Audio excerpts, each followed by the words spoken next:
um, the Derek Chauvin case first for like 5 minutes. All right. Okay. Okay. Hi, I'm Ralph Baker. This is Trump and the global economy. Trump and the G for short, and we bring together intellectuals, the community. We bring together professionals to discuss intellectuals to discuss the economy and the community, the president's policies affect the economy and the community. So, uh,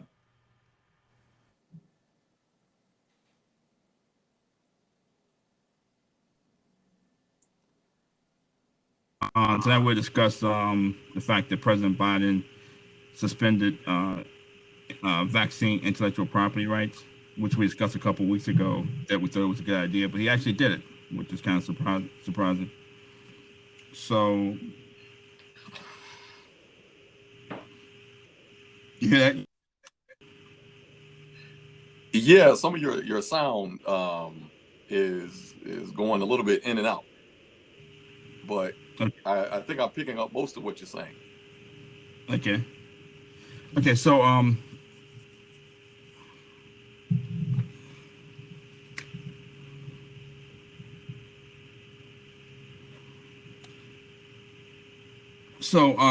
we'll let first we'll discuss briefly the Derek Chauvin trial, and I think that's a big event that in the past. So we'll let Torian speak to that for like a few minutes, and then I'll weigh in on sort of the outcome and what he thought about it. Right?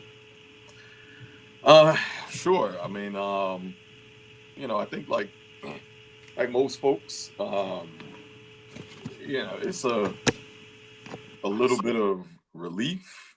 Um, primarily being black in this country and watching so many other cases, so many other cops that have murdered unarmed black people, and one to even get into the courtroom.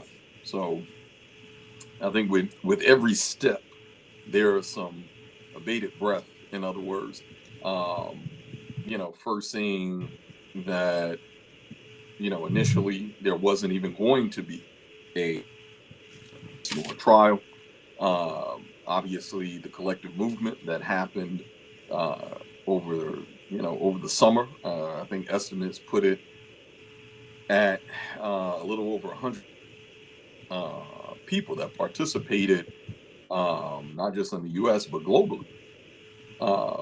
So that collective organization and uh, really hands of DA and to re-examine this case, push it forward, uh, and even a significant amount of hurdles, which does not ensure that justice will be served, which is the idea that even after all of that collective work uh, and direct action, that there would be even a question of facing trial, at all. So I think that really just kind of speaks to where most black folks were at with it. That him being in the courtroom was just one step.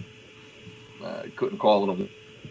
And then even the fact that there is a chance that this case, any one of those folks on the jury could find him not guilty.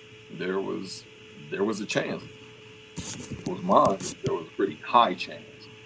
So, seeing that he got a guilty verdict on all three counts was a bit of relief, that so much as to see Chauvin uh, go to prison, as much as it really was a sign of relief.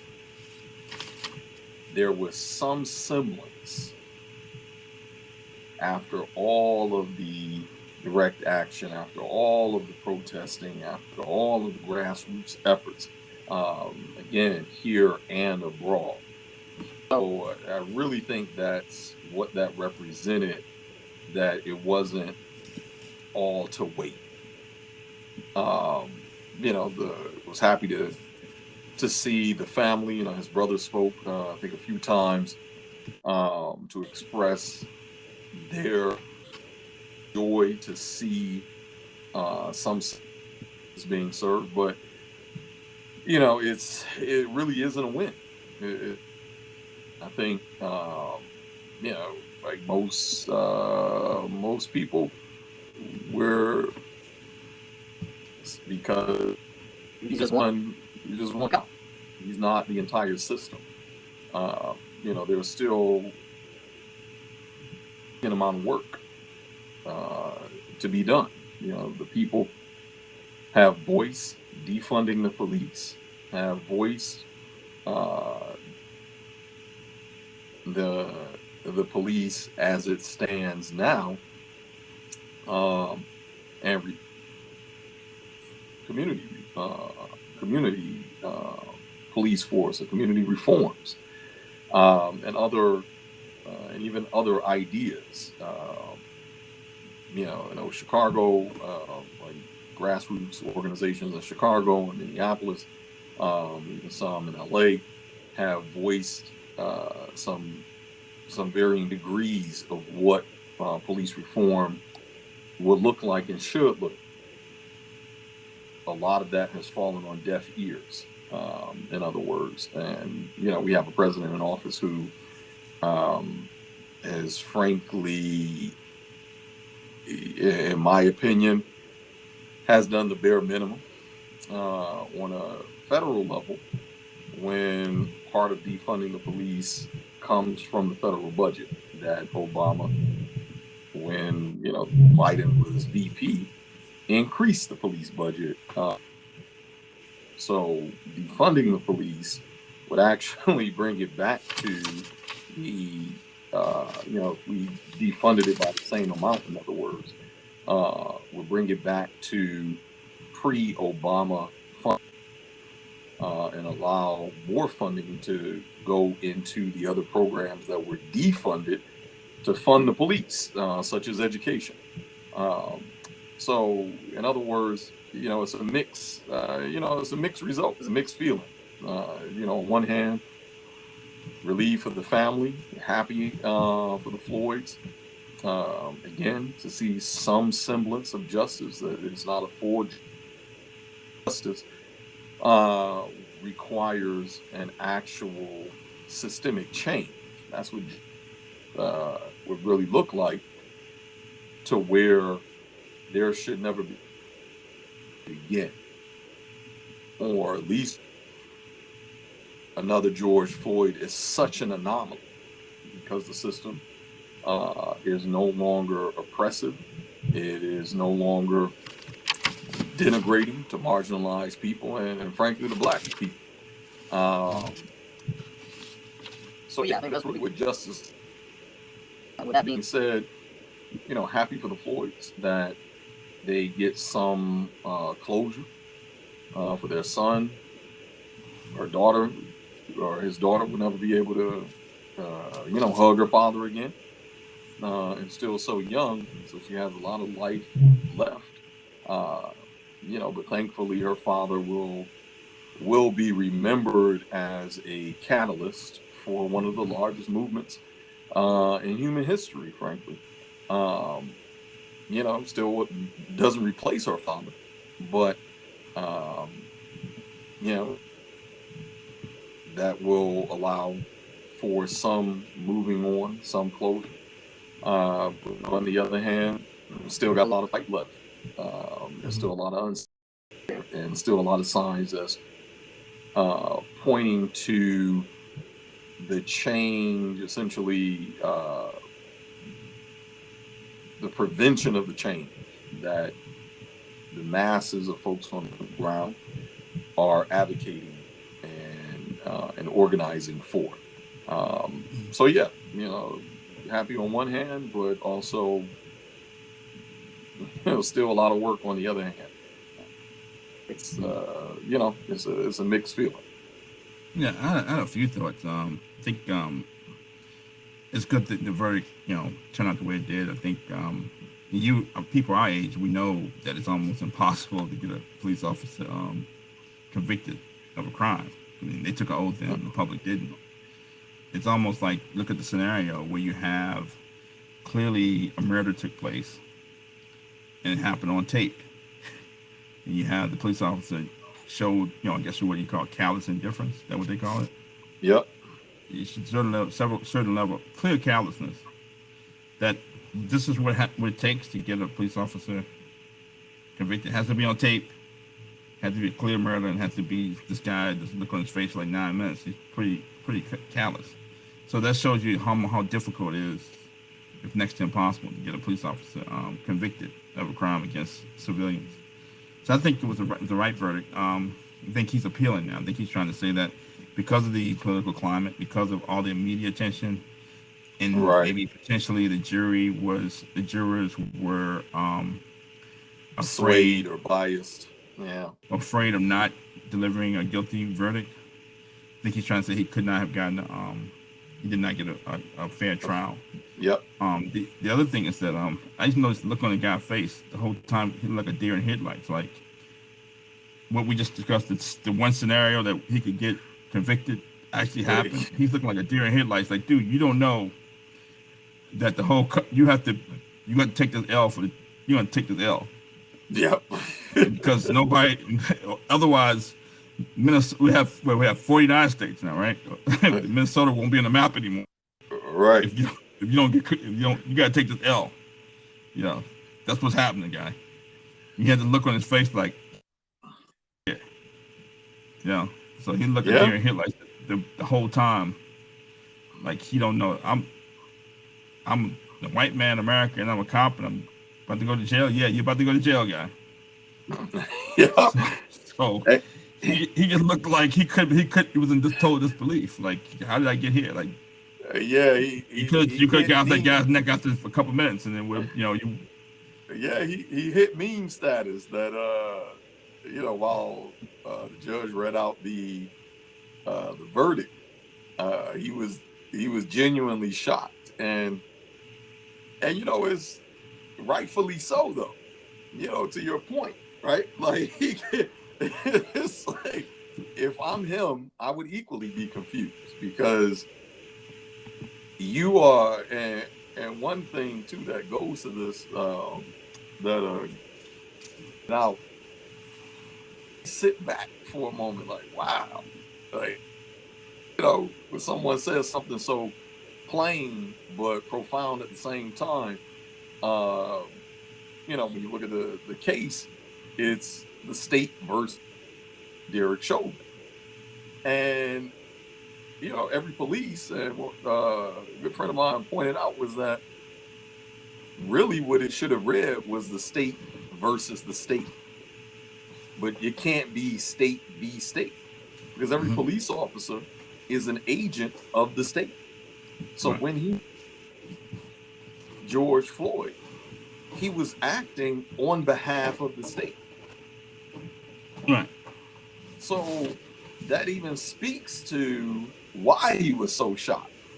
Like, why he was probably shocked to even be in a courtroom. How can you prosecute me? Can you really even question me without putting yourselves on trial? Well, police officers have taken an oath. Represents. Police officers have taken an oath, and the citizens haven't. So nobody's really ever going to go against a police officer. It's not going to happen. Just as one scenario, and he's probably been a police officer long enough where social media, where there were no camera phones. Right. He probably spent most of his career where there was no camera phones, and just in the same scenario would never 10 years ago. Same scenario probably would not have ended in it being recorded and him being convicted. Yeah, that's absolutely, I think, one assumption, or at least that's the way it was pushed. I recall reading I think it was last year or so, uh, about the efficacy of body cameras. And there was a little blurb that kind of sits with me, which essentially says something to the effect that the body cameras were never intended to side with the victims. And the way that was I was around really 2013, 2014, when NYPD was signing the initial contract with Taser. I remember when those contracts were first in talks. Taser stock was kind of going, picking up some steam, going from the teens, I believe, into the 30s and 40s. When I was right around, NYPD having the largest police department in the country. They had a few contracts, I believe, already with Met police in the UK.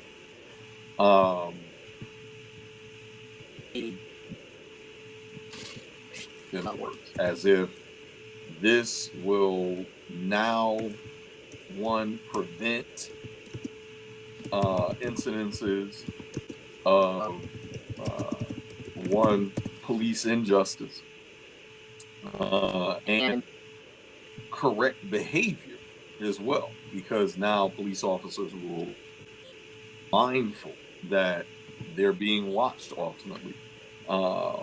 And that has been far from the case. When we look at the numbers,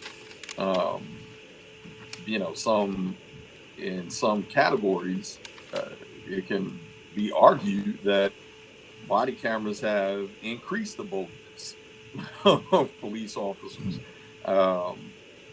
and has increased some categories of incidences when it comes to police injustice, or whether harassment, whether assault, etc. So, I'm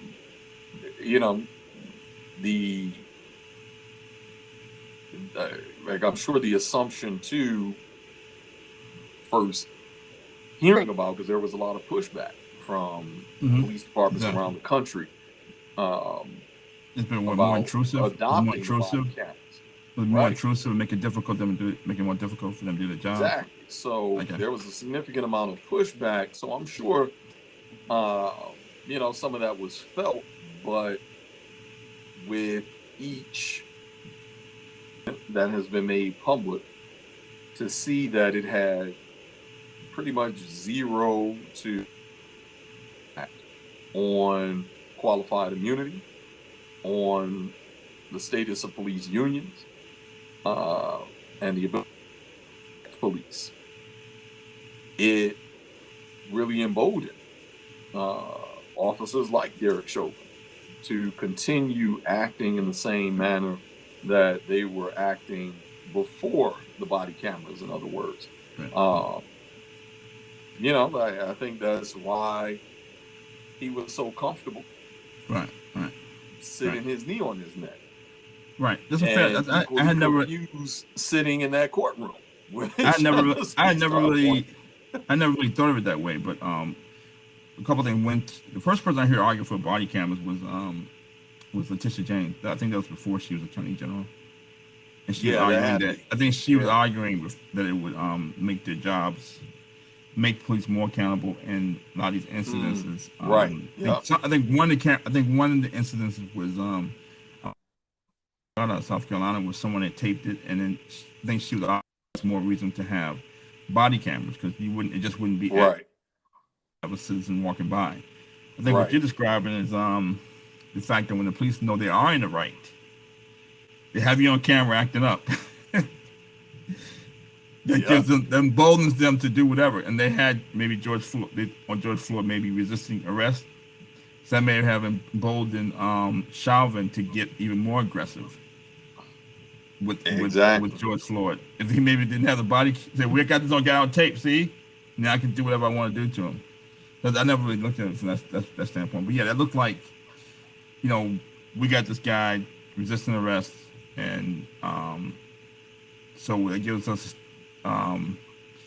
the carte blanche to stand on his neck until he goes unconscious. Right. That's the way it looked. And Yeah, he's black. And he's black. That has been the because since I don't know if you've noticed that, but since I want to say really for like the last 3-4 years, it was around 2014, 2015 that Taser was trying to close the negotiations with NY, primarily with NYPD, LAPD, and I believe PG County in Maryland. Mm-hmm. At the time, and obviously if they close certainly NYPD and LAPD, that would be a huge contract for them and a much easier sell to significantly smaller police departments, which almost every police department is small compared to NYPD and LAPD. Right. But Hopefully point being that's small. that really since I want to say like 26, really around 2017, I've noticed that really two things happens that I don't know, in my lifetime I've probably seen hundreds of police interactions. Folks either being arrested, some talk. But the point is, I've seen a lot of interactions, police interactions in my life. And two things that I noticed that have changed, I don't know if you noticed that as well. One, now when one or two police are dealing with a potential suspect, that quickly other police begin to block, almost, act like an all for the arresting by standing around them.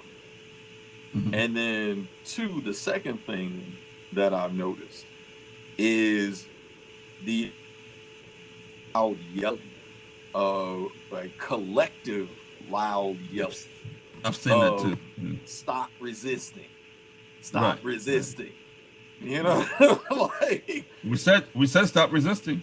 Right. We told them to stop resisting. See, where these are recorded, one of the things that I've noticed is that when they're yelling stop resisting is usually when the suspect is already in cuffs. Mm-hmm. And the officers are essentially using their bodies, essentially be on top of the suspect. So in other words, the view, this thing, from 20, 30, 40 yards away, it makes it challenging to see the person under them. So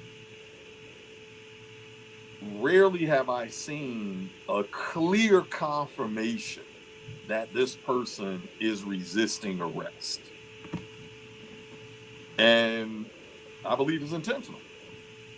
That is I believe that is, to your point as well, that is what gives them the legal room to do what they deem is necessary to subdue the person. The fact that George Floyd, and we saw that with George Floyd. It just so happens that the officers that were surrounding Derek Chauvin uh, were pretty small in stature. Okay. Okay. So they didn't really block the view very well from him being recorded. But yet they're talking, stop resisting, and this man's chest is on the ground. His throat is touching the ground, and you're still telling him to stop resisting. I think he was trying to relieve pressure on his neck, right? So if he, Right. I guess they can say that. I mean, even before the, if even you move a before little the, bit, if you move a little bit, they call that. You right, can't, you can't do exactly. both. You can't. Exactly. It's hard to sit there with like lay there with somebody laying on top of you like that and not try to find them. Exactly. Right. So even before the knee went to the neck, the knee was on the back, and like, I don't know how many folks find that comfortable to have someone else's entire body weight pinned on their back, and hardness of someone's knees digging into their back as the point of control, the most amount of the pressure is being forced down on that person, and it's intentional. That's why they do it. So I can't imagine who is just going to lay there comfortably, right. without moving, even to adjust to try to find a comfortable position to where it's no longer painful, because you got this individual, in my opinion, the person. Like, that's assault. But that's my point, that at this point, this person is in a fully prone, handcuffed, feet cuffed, yelling, "Stop resisting." You know what I mean? Like that again. I think that speaks to the tactics that they have. I think that things are going. I think that things are going on every job that we don't know about. We really don't want to know about. I think if you're black and you force those police officers to put you on the ground, that's gonna be a problem. I'm not saying they should lay on your neck for 9. I don't think they should lay on your neck for 9 minutes, but I think if they feel the need to put you on the ground or whatever, and get dirty or wrestle with you or something like that, it's not gonna be a little bit. It's gonna be a lot for sure for us. Yep. Anyway, it looked like a state sanctioned murder. He got on his neck for 9 minutes, but then shortly after that, it seemed like another incident out in Ohio with the young lady. I think her name Micaiah Bryant. I'm not sure if yeah, I believe right? so. Micaiah Bryant. Micaiah or Makia, but I believe it was Micaiah. Right, look, it was a knife fight between 2 teenage girls, and the cop had to react immediately. I don't know if she was holding a butter knife or a knife that was pretty sharp or what have you, but the police officer said he felt the need to respond immediately, and then the public was, again, outraged that he could have done something else, because that situation, you have another citizen could be in danger. Yeah, that was, it took me a while to watch that one. I never watched it. I didn't watch it. I just looked at I think I saw a picture of it. I never watched the video. I couldn't watch it. Yeah, I went ahead and finally watched it.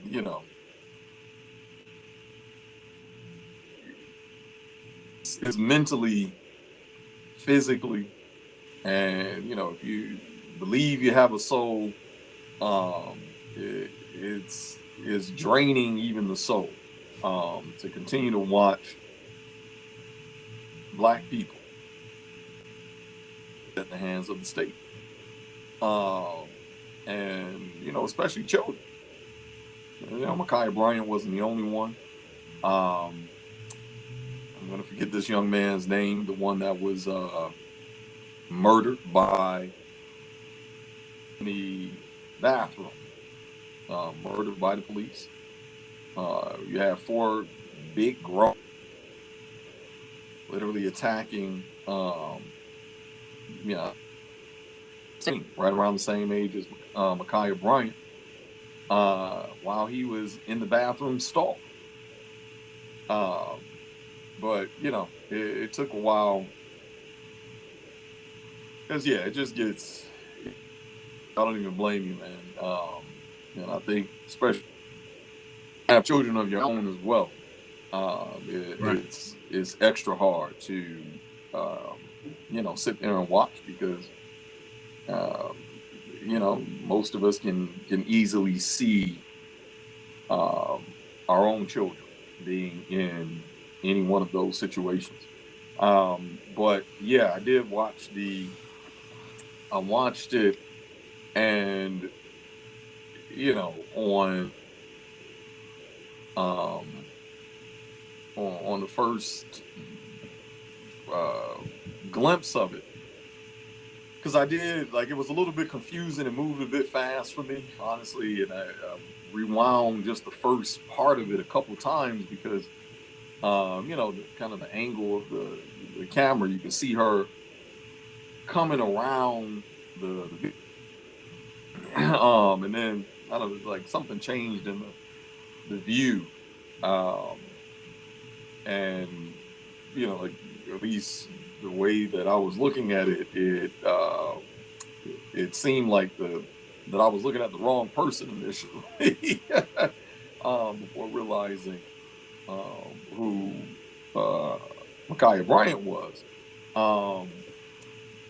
And you know, I think initially seeing it, you know, my first thought was, I don't know how close he was. You know, like if he was at a distance, and you know, you're seeing this, you know, you're seeing 2 people, and one is getting ready to stab another person. You know, it could easily that the shooting was justified. You know, the degree of the shooting, you know, should have been once, you know, should he have shot to maim instead of kill? You know, I think that's can be debated. But what did it for me was the evolving of what the actual event was, what we were actually viewing. And we were viewing a child that was actually defending herself. Oh, so Ma'Khia was defending himself? Yes. Okay. Like, these were All right. grown women that Okay. were literally Right. beating on this child. She was in her foster parents' home. And one of I noticed, even in the initial video, or the first time that I watched it, so I assumed that the 2 adults who were leaning against the car, so I don't know if you can see it in the picture or not, but there's 2 vehicles, and or I believe there was 2 vehicles, and the vehicle that the young lady who is getting ready to be stabbed by Ma'Khia Bryant, you know, she tenses up, but there's I believe, a vehicle of that vehicle, and there's 2 adults, which is a man. So I assumed that these were her parents, and I'll never forget, because it bothered me. Like, it bothered, you know, honestly, how calm their voices were after she got shot. Because I guess, you know, thinking as a father, I think I would have died that day too. Let me just say that. I would have died that day too. Because there's no way that I would have sat calmly as my child, one, just got shot, two, is lying on the ground with bullets in her chest, dying. And no one, like, they didn't reach down to her. They didn't, like, there wasn't even like a voice of surprise, like, oh my, you know what I mean? Like, and no one like rushed to her. You know, like if that's your child, you know what I mean? Like, and you see your child, like, just your parental instinct is to go to that child. Let alone to be standing in front of the person that murdered her. Yeah. Like, that would have been a very different, if that was my child. Just say that.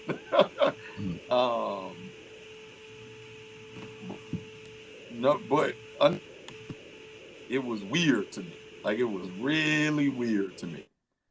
And the evolution of the story made much more sense because, you know, like, one thought that, again, if these are the parents, why are you allowing this child to run behind someone with a knife in their hand, getting ready to attack the other person?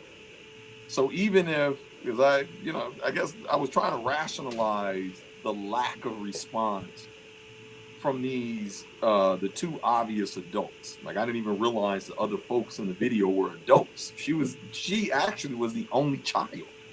If you can believe that. That's the mind-blowing part. She was the only child in that video. All of the rest of the people were adults. Well, maybe that's the parents of the one that was getting, not, Ma'Khia Bryant. And maybe that's why the response is so minimal from them. Because on one hand, yeah, it's sad that, this young woman just got murdered, but you preventing your own child from. But then again, the other thing that still bothered me, I'm like, but if that's your child being chased by someone with a knife, why would you not grab the other child? Like, these two, like, so if you watch the video, like, even if you watch, I don't know, maybe the first 10 seconds, you will see both and I believe she's wearing like pink or red, something like that. The essentially young woman who's getting ready to be attacked by Ma'Khia Bryant. They both run past the parents. So, and at one point, like, somebody falls over, and that's why I was a bit confused as to how somebody falls over. And, like, I'm watching the person that kind of falls over, and I miss Ma'Khia Bryant at first. That's why I had to rewind, because the way the image just kind of shook out. But anyhow, point is that, again, if that's your child getting ready to be attacked, like, your natural instinct would be to grab the person with the weapon. Because had this man, and one of them was a man, like, that's I assume, was somebody's father. So are they talking? Are they talking? Say that again. I mean, are the people, the bystanders, the parents, are they talking, or is it just something happened and they're playing games, like they're trying to keep the full story hidden, or trying to obfuscate what happened? No, this is why I was so confused, because, like, if you see you really got to watch, again, I don't know how long that video is, but just watch, like, the first seconds, and you'll see what I mean. Like literally the first few seconds, even if you stop it, right when they turn the car, because they're on one side of the vehicle, and then they run around the front of the vehicle. You will see both of them run past these two adults, and they're just sitting there chilling. Like this is a normal day. You know what I mean? Like, hey, that was the other part that I was confused about. So I was like, well, maybe they were just roughhouse. You know what I mean? Like, when you slap, or when parents even make their kids fight, it's like, all right, you talking stuff. Y'all don't have to but duke it out. But it doesn't involve knives though. With the parents, exactly. Like the parents, we're just gonna wait till who someone falls and we'll step in and. Exactly. It's like because like that's normal. Okay. All right. And your kids, like, hey, if it's a fair fight and you got to take it, but you're gonna get out there and you're gonna put your fist up. You know what I mean? Like that's we're used to those type of scenarios where it would make sense that two parents are there just kind of watching. You know what I mean? Like the relaxation that's on there in their body language just doesn't make sense to whether the young woman who was getting ready to be attacked, whether they were her parents or Ma'Khia Bryant's parents. And I like if those are the parents in either scenario, the parents should have stepped up and ran interference. You know what I mean? Like that's unless this is normal course stuff. This is normal. Like, this is normal how course are y'all stuff. so relaxed about and the response from the father, the brother that was standing there. Like that's what nagged at me. That's what just nagged at me. But she apparently those were her foster parents, and apparently who she was getting ready to attack were former, to my understanding, former foster children of her current foster parents. But these were adult women. Either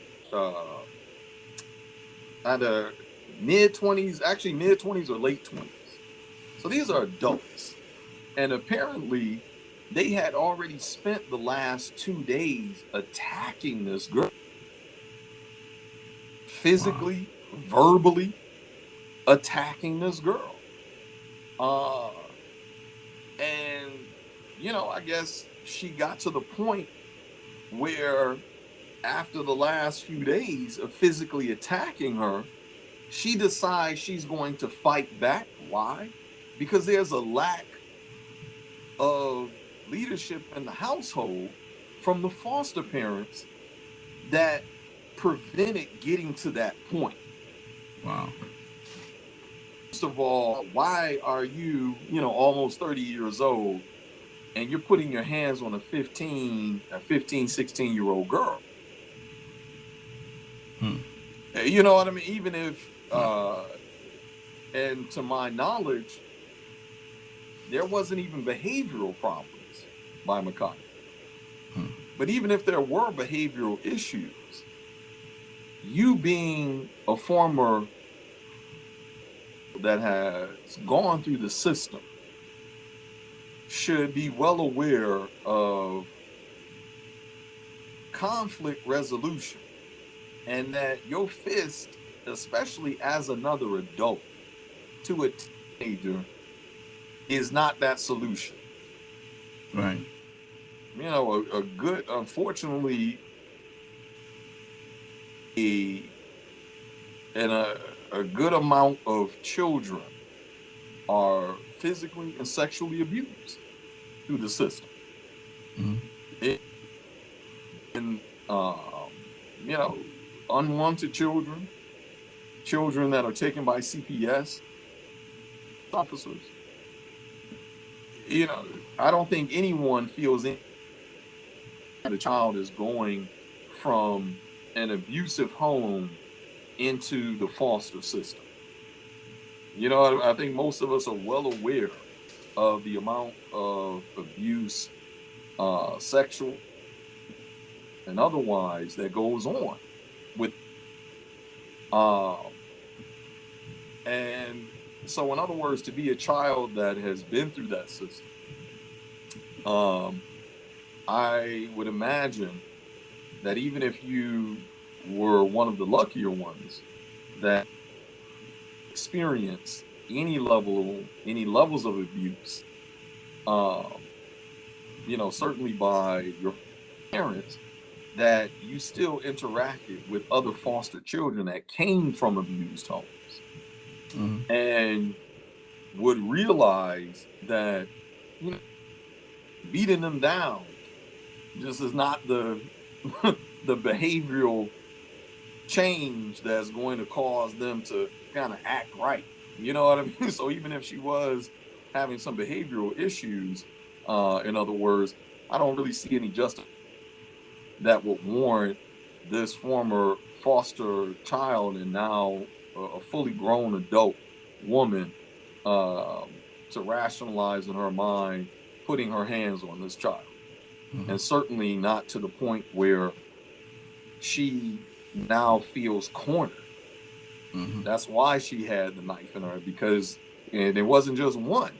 She was literally fighting off three adults. That's That's the crazy. part of the story That's that crazy. they didn't focus on initially. Mm-hmm. And you know, I think because the story also had to evolve and develop.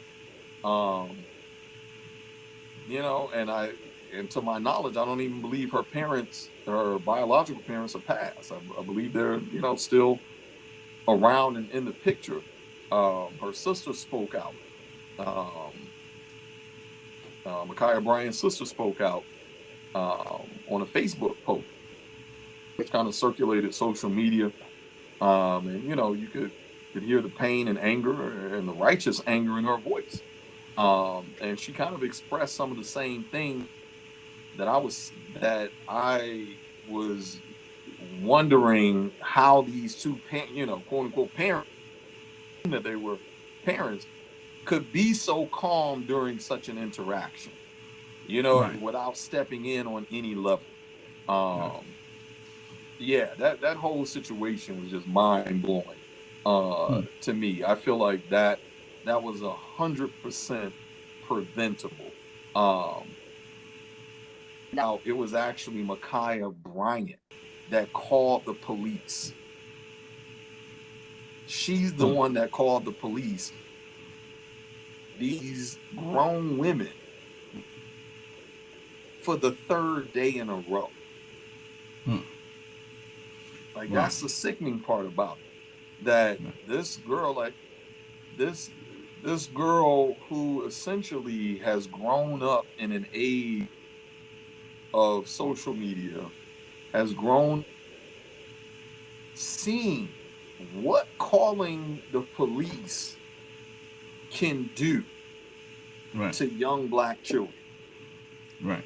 She's only Felt 15. right. Right. Like, she grew up seeing Tamir Rice. She grew up seeing Philando Castile murdered in front of her daughter. Alton Right. Sterling. Sandra Bland, the laundry list Mm-hmm. of unarmed black people that have been murdered by the police. I imagine what her state of mind was, in other words, Right. that her only hope was to look to a system that she knew did not value her, Right. essentially come and rescue her. That broke my heart, man. That whole, you know, like, just, yeah, that's that whole story, man. Like, yeah, it broke my heart, for her. Um, I was angry, you know, like I, yeah, I felt like expressing my anger, Right. My grandmother used especially to run a on those parents, yeah. the My foster grandmother's parents. Because my I'm just, grandmother's I was disgusted. my grandmother used to run a foster home, so I'm Say that familiar with again. with my grandmother used to run a foster home. My So mother I'm took from in foster. so I'm familiar with the Yep. foster system. Sometimes kids go from it's very rare they stay with one house the whole time. Sometimes they go Yep. maybe 2 or 3 homes before they find one that fits. Exactly. What have you. So and Exactly. you don't know what happened in other Yep. homes. You don't ask, and you just keep you kind of keep your mouth shut. But so I'm very familiar with I'm very well familiar with the foster Yeah. system. Yep. My So mother took in uh, foster children. There was, and she only did she only did it twice. um, Actually, because it's so um, it's such a paradox because I think they do. I think they do really try to protect the children. Um, but you as a foster parent, it requires you to get so heavily involved, but a way to, um, I guess, ensure that the children are protected past your involvement. You know what I mean? And that can, I mean, just kind of, I think it's a lot. It was a lot for my mother to watch. Um, some of the children, come in like you said, you're not even supposed to ask. You're not supposed to ask, but you have children in your care who are traumatized. Like these children are coming uh, from deeply traumatizing homes. Again, run that has maybe to those experiences of trauma, and then get to your doorstep. You try to provide some semblance of comfort and safety through normalcy, but it's not mhm, normal to ignore uh, a child is crying. It's not normal to ignore a child that shivers. mhm. When you just simply go to shake their hand, or just kind of innocuously touch a shoulder, or you know what I mean, like any type of physical contact that these children have been through some severe traumatic experiences, and you having to ignore some of that to remain in compliance, so to speak.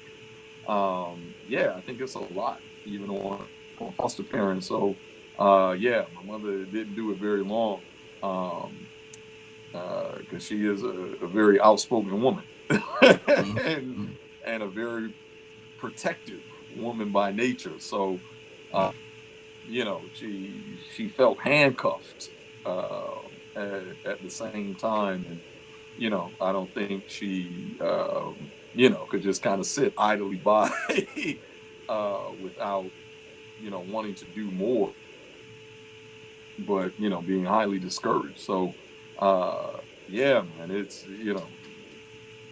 some firsthand experience Yeah, but it's that interesting as that well. it's interesting when you start talking about like your background and you're dealing with kids from all walks of life, and it sort of shapes your outlook in terms of we need a black ecosystem, black people together, blah blah blah blah blah. So it shapes your worldview in a lot of ways. It's not just I me. And it's kind of Right. hard to really convey that to people who don't see the world the same way or don't have the same life experiences that you have. A lot of people just Yeah. career. A lot of black people just careers. I go to college, I go to grad school, what have you, and me, and um, and I want to eat off black society. I think that's what I'm supposed to be doing, and grab all the resources, much resources I can for myself. But anyway, but yeah, thanks for that. So on to Joe Biden, who Joe Biden did it. Couldn't believe it. Um, Yeah, I think Joe Biden made a bold. I Joe was Biden shocked. made a bold stroke. He made a bold stroke, and I so was shocked. basically what we're talking about for the people viewing, and while I'm at it, while I remember, please anybody watching the YouTube videos, please subscribe to the channel, like the videos, and share the videos. Don't just come in and listen to the content, repeat it. I like you don't know who we are. Please don't do that anymore. Thank you. So Biden basically his administration, I think her name is Catherine Tai, who's in the Biden Yeah. administration. She Hmm. said that the Biden administration is in favor of suspending vaccine intellectual property rights and to share those intellectual property rights with lesser developed countries. And immediately shared the Moderna, Novavax started cratering.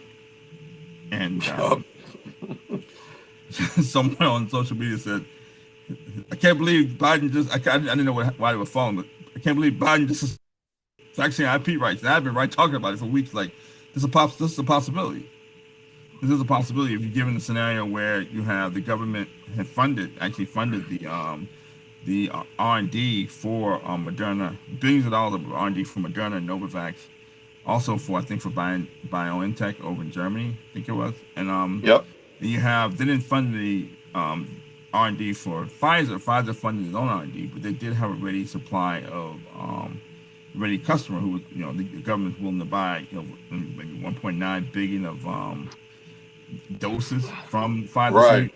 Well, the you can government fund it. still You can fund it when you know funded you have manufacturing ready. for Pfizer. Okay, you can fund it when you have a ready customer base already in place, and they also gave money to Johnson Johnson and Merck to ramp up manufacturing.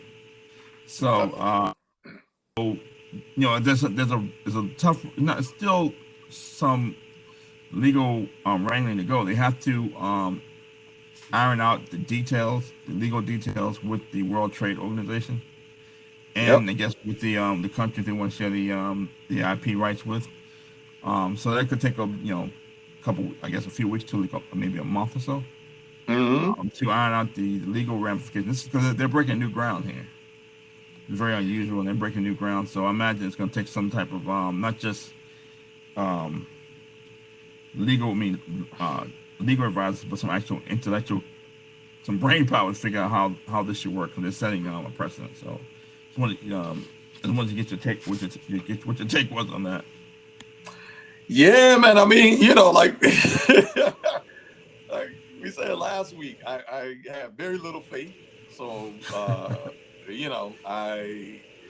Oh yeah, I well, that's hedged.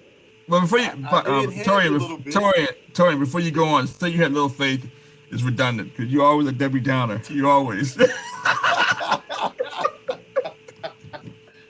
Listen, I would take the view. I gotta take the feelings, brother. Like I gotta. It's like, well, I walk outside every day and breathe fresh air. So I gotta. It's like, at some point we gotta face the reality. The way we breathe oxygen and exhale carbon has not changed. So it's like, I was so skeptical. yeah, Of course you were. and I think look back or listen back, and does essentially sign away, or take the stance to waive the IP rights, he's still going to have a significant uphill battle. So I kind of hedged, but I was like 92% confident that he wasn't even going to make that decision to stand on the side of waiving the IP rights. So I guess my hedge came in handy, but I will say when I'm wrong, so I'll still take the side that I was wrong. My larger assumption was wrong. And, I'm pleasantly surprised, though. I'm glad to be wrong in this case. Um, because, frankly, um, we need some common sense. This, um, I think I said it last week that, our last session, that this man is just pretty much Democrat suit. That's it. Like he's pretty much continued a significant amount of things that Trump was demonized for. Kids at the border, the way he handled the COVID vaccine, uh, pumping money into DOD, funding the continuation of the building of the wall. Like Biden has literally taken a significant amount of the policies that the media were constantly pushing Trump for as the worst president in history. And, Biden was like, yeah, I'm going to take those policies and we're just going to keep them, we're just going to run it back. Keep this party going. And all of a sudden, the stuttering by the media, started. Oh, well, these aren't kids in cages any longer. Detention centers. It's like all of the creative language then began. So to see him do a 180 on this issue, in other words, is a welcome surprise. It's a pleasant surprise. It's one of the few things that I give an applause to Biden for, because otherwise, in my view, although it's very early in, this man is already a bust to me. Not that I had a huge expectation. He is exactly who I expected him to be. Like I stood while this man was campaigning, and he is exactly who I expected him to be. I'm pleasantly surprised. But there is still the pushback that is going to come from the Bill and Melinda Gates Foundation, and significant influence even within WHO. But to your earlier point, at the end of the day, what's different is that the funded this. Pfizer didn't, it's not even Pfizer's technology. They had to buy the technology, so they didn't even develop the COVID vaccine. Every dollar that Moderna spent on R&D for the vaccine was funded by the government. Like, that's not even hyperbole. That's fact. All $2.5 billion. News even did a fact check that evidences that. So, when you're dealing, but even Pfizer still completely get away because the money that they received from the government funded the manufacture and delivery of. So you mean for all the suppliers? Right. Yep. So I think that's the only way it made it even viable for Moderna and Novavax to even distribute it, because they had to send it to government warehouses and the government distribute it, right? They don't have a distribution network in place. So, there is no. So in other words, even from a essentially company protectionist view, where often what IP is about, protectionist laws that individuals and companies to their interests, the money that they have spent developing that intellectual property.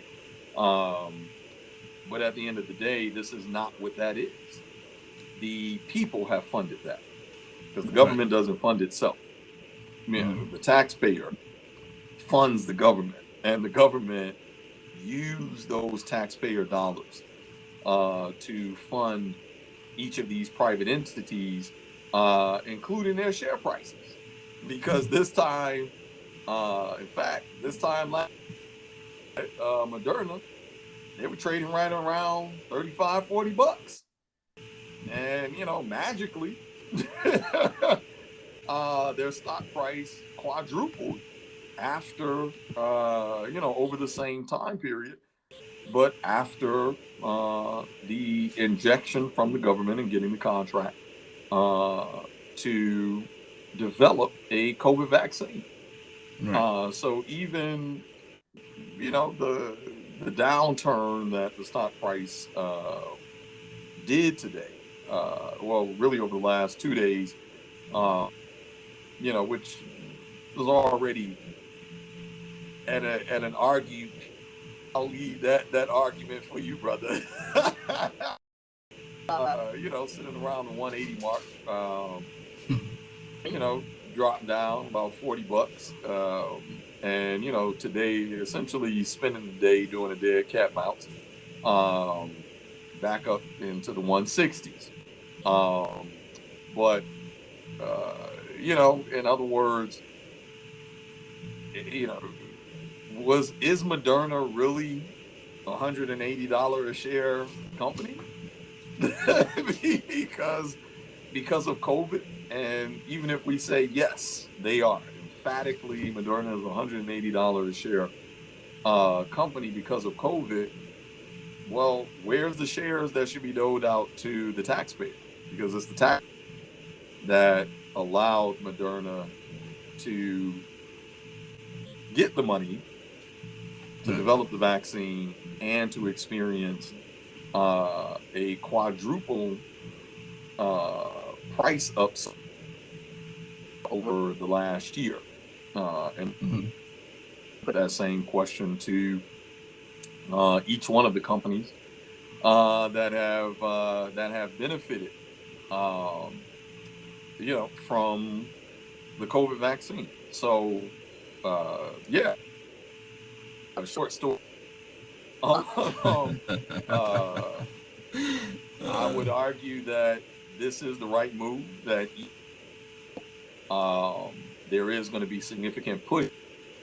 I do not believe that any of the manufacturers have an argument. Right. I don't, the American taxpayer has not shared in stock price upside. No one got options, warrants doled out to them.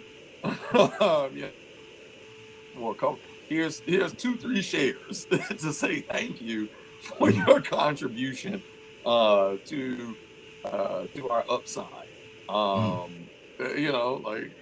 Nobody that, in fact, that would have been a great addition to the stimulus checks, right? It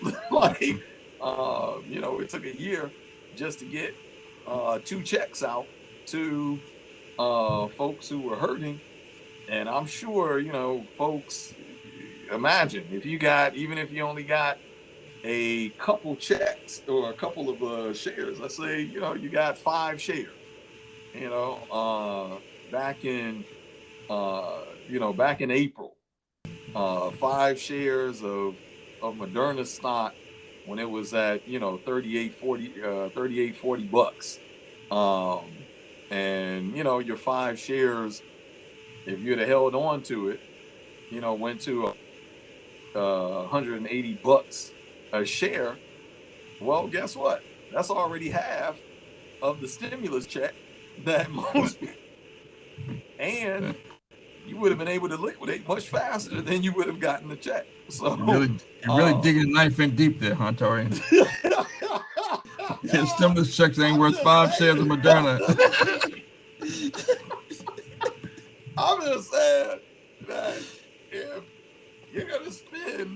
all of the money making the case that, you know, the IP rights shouldn't be waived, well, you're going to have to deal with some material reality.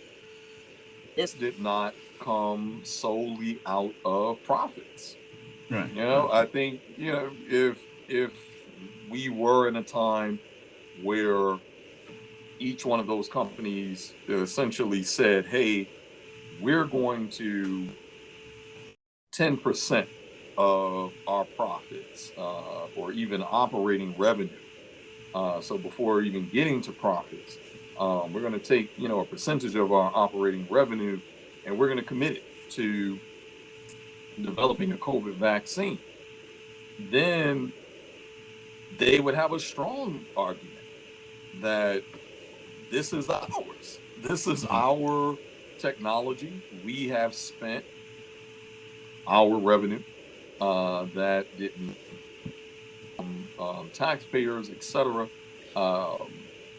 So you can make the argument, where is the line drawn between what a government can enforce on a corporation, whether publicly traded or privately held. That type of relationship certainly has the room to change precedent. We approach and execute IP rights, and certainly the laws that surround IP rights. And I think that's the conversation that's happening, you know, right now. But it's because that's not the case. You know, it is not the same case that they simply use their own funds. And to their credit, they're not arguing it. Companies are arguing. Companies are making the case. The only people making the case are some of the shareholders. Moderna's not making the case that, you know, Biden should have made this move. They're on record that they won't protect their IP rights. Even if someone took them and used them without their permission, they wouldn't protect them. Now, how would you get them? You have to also get the supplies to manufacture it too. So that's the other thing. You have the IP, right? That's manufacturing facilities. Is like it's almost a moot point. But you know, Johnson & Johnson, Pfizer, I think have Johnson & Johnson, AstraZeneca said that they will provide the vaccines on a not-for-profit basis. So they even though we know Johnson & Johnson and Merck didn't turn around and gotten funding from the government, they didn't turn that down. But exactly. Moderna and Novavax aren't really saying much. I don't think they really have a leg to stand on. I think some of the shareholders are saying things.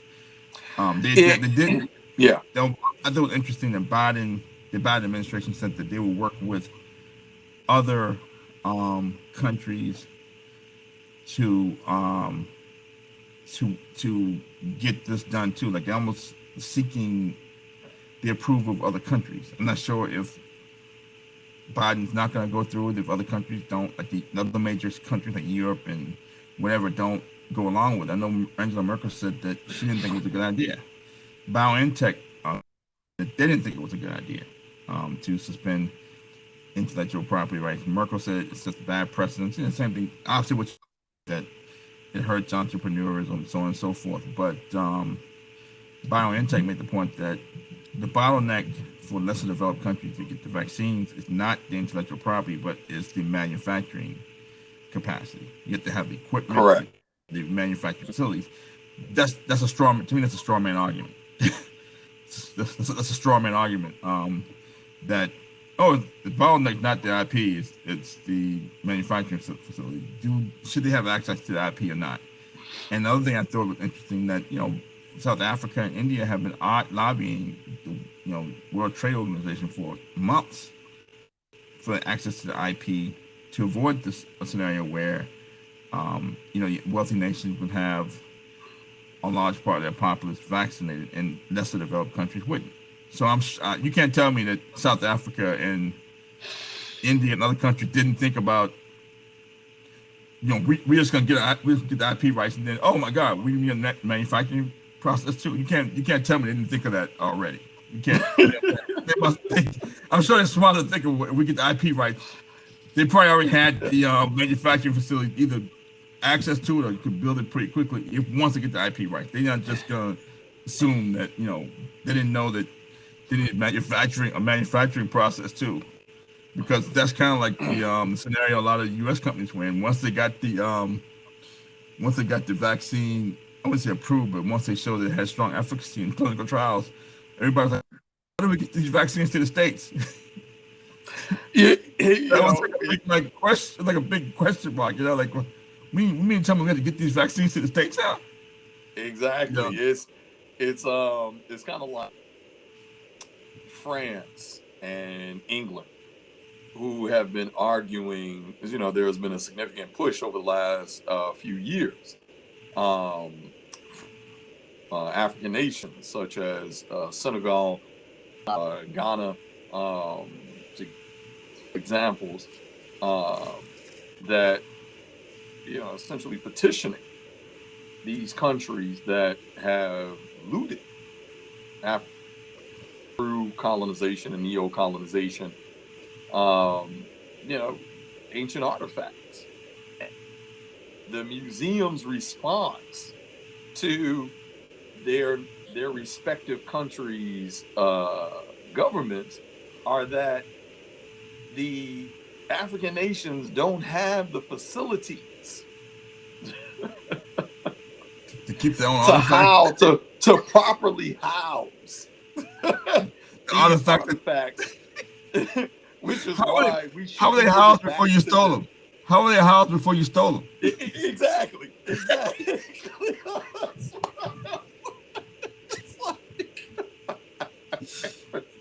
It's like, oh, they have the facilities, know-how, and intellectual property, because this is also intellectual property.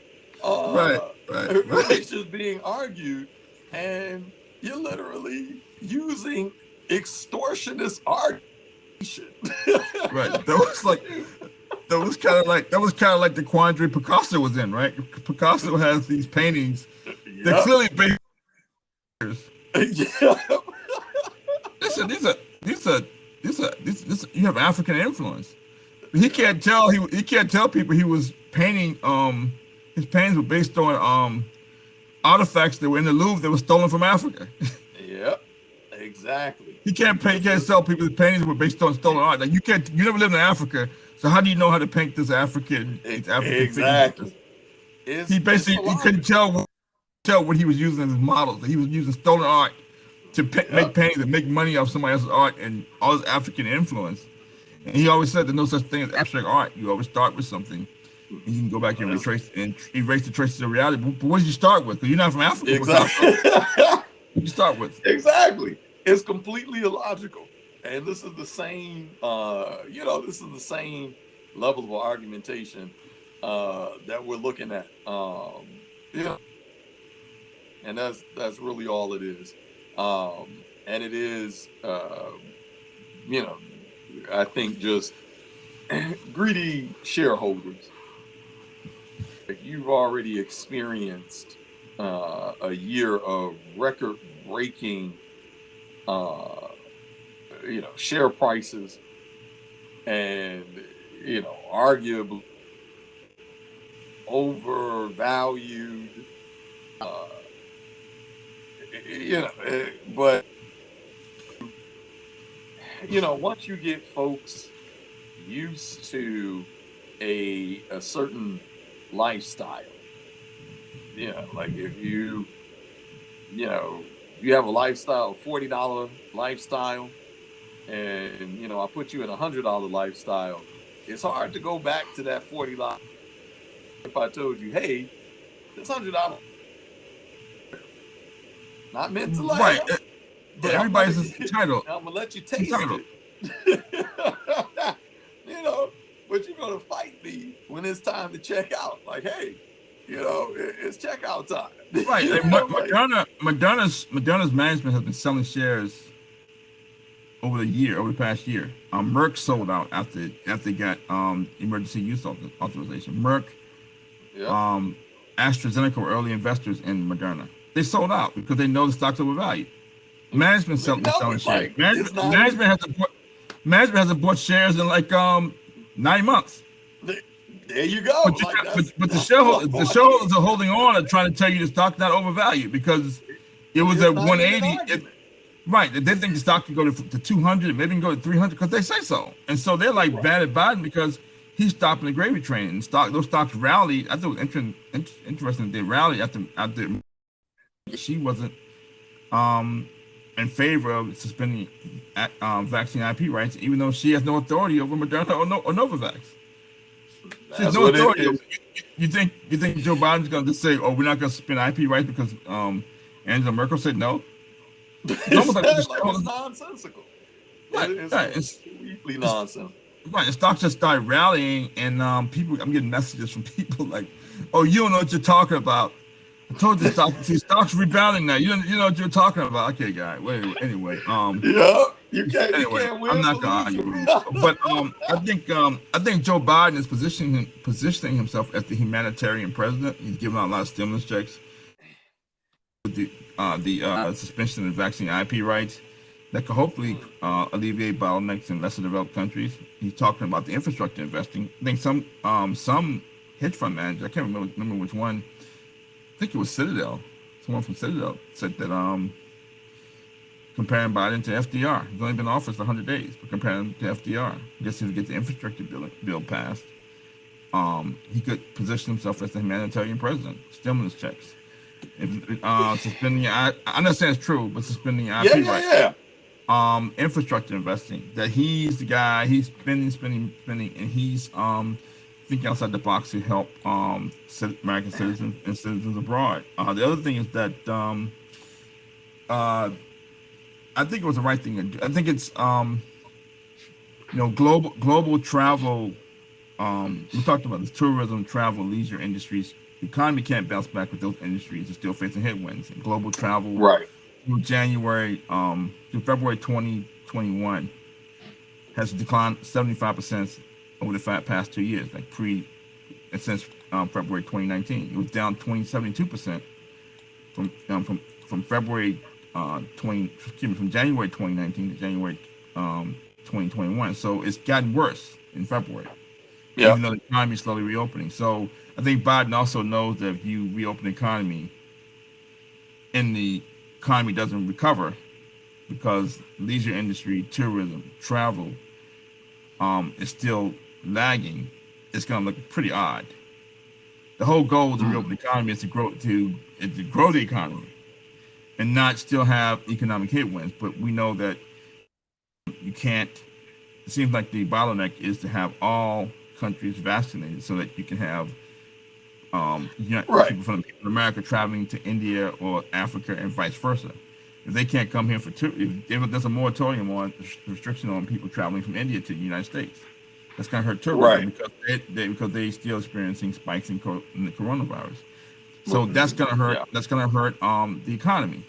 So it's almost like his hands forced to share the vaccine and the intellectual property rights with lesser developed countries to help them become vaccinated, so we can travel to their country, they can travel to our country, and the airline industries and people in the leisure industry, hotel industry, people who sell into the airline industries, Crane, Honeywell, General Electric, who rely on aviation equipment sales, aircraft engine sales, to so they can grow their revenue and then economy can rebound. Because it looked pretty odd to reopen the economy and still face economic headwinds. So I think his hands were pretty forced. The other thing is that they're talking about India. The number of cases spiked to 220 million recently. It's doubled over the past, couple months. So 20 million cases of the coronavirus in India. I know they have like 1 billion people there, but still 20 million cases. It doubled over the past couple of months. They're saying that hospitals, they don't have room for hospitals. They don't have enough equipment, and it's a humanitarian issue. So Biden's hand was almost forced. I think it also shows you the fact that he he made this move after the amid calls for, amid claims of humanitarian issues or apocalypse in India. I think they talked about sending tens of millions of doses, vaccine doses from AstraZeneca to India and less developed countries, but it's not enough. So Right. Biden's hand almost, I wouldn't say almost, it was kind of forced a little bit. I think it also shows you the power of the Indian American community as well. Ro Khanna, a congressman from California, lobbied Biden directly to suspend the vaccine, to share the IP rights with India and other countries. He said there are a lot of Indian Americans in this country who Yeah. are affected by what's going on in India. And the situation is worse than what the media is saying. So I think it shows you the power of the Indian American community. It's not a coincidence that part Indian, who has an Indian background, is the vice president. A lot of Indian people who work in the tech industry. They have one of the best Exactly. technology schools in India, and there's a constant flow of intellectual of people who come here to work in the technology field. I think the CEO of Microsoft is Indian. Microsoft. Yeah. I think the CEO of Micron Technology either is or was of Indian descent. So they have a lot of power, a lot of influence, and one of the reasons that even when a lot of the technology companies did not want him to restrict immigration, because I think they'd rather hire immigrants than hire black people. They'd rather hire people from India and other countries than hire black people. I think these people fit in. I'm sure they're very talented, but they also fit in maybe more culturally than maybe black people in some of these technology companies. So they feel more comfortable working with Indians than they do working with black. They don't want black people in these technology companies. And so while you have African Americans, our black agenda was to resist Trump. While we were resisting Trump, the Indian American community, the Asian American community are consolidating power and resources by resisting Trump. And so I think it shows you the power. I think it shows you the power of the Indian American community. I think it shows you that it's a clear agenda, as maybe the white population isn't growing as fast as previous years. It may not be they become less and less a percentage of the total population. They're trying to form alliances with the Indian and Asian American community and keep blacks as a bottom class. So I think it's a clear sign that, with these coronavirus cases spiking in India, that Biden wants to. I think he should have done it. He was kind of forced to do it, but also curries favor with the Indian American community as maybe the dominant society tries to form alliances with the Indian American community and Asian American community over time, and to keep black folks at the bottom class. So it's kind of subtle, in my opinion. And you have a lot of black people have no idea what's going on while they're out twerking and engaging in gossip and entertainment. The Indian American community, Asian American community is consolidating power and resources, and they're building alliances. That's going to, the whole goal is to keep blacks the bottom class in this country. Hate to be a Debbie Downer, but I had to say it. But no, you hit on a couple of good points. And the first one I want to pick up, though, because I actually think is less about being a humanitarian for Biden. I think he is more pragmatic than, and for him, he sees the practicality in that decision. Certain other folks may pitch it to the media and may write it as humanitarianism, but that's what it is. I believe that it is competition. Has really been dominating the global distribution when it comes to the COVID vaccine. They've been able to get their R&D up a bit faster. One, because they deal with those same IP hurdles. They certainly do not capitulate to Bill and Melinda Gates. um, and I really believe it's because it also allowed China find another angle to ingrain themselves into global partnerships.